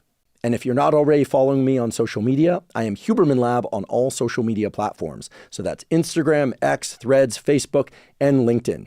And on all those platforms, I discuss science and science-related tools, some of which overlaps with the content of the Huberman Lab podcast, but much of which is distinct from the information on the Huberman Lab podcast. Again, it's Huberman Lab on all social media platforms. And if you haven't already subscribed to our Neural Network newsletter, the Neural Network newsletter is a zero-cost monthly newsletter that includes podcast summaries as well as what we call protocols in the form of 1 to 3 page PDFs that cover everything from how to optimize your sleep, how to optimize dopamine, deliberate cold exposure. We have a foundational fitness protocol that covers cardiovascular training and resistance training. All of that is available completely zero cost. You simply go to hubermanlab.com, go to the menu tab in the top right corner, scroll down to newsletter, and enter your email. And I should emphasize that we do not share your email with anybody. Thank you once again for joining me for today's discussion with Scott Galloway. And last, but certainly not least, thank you for your interest in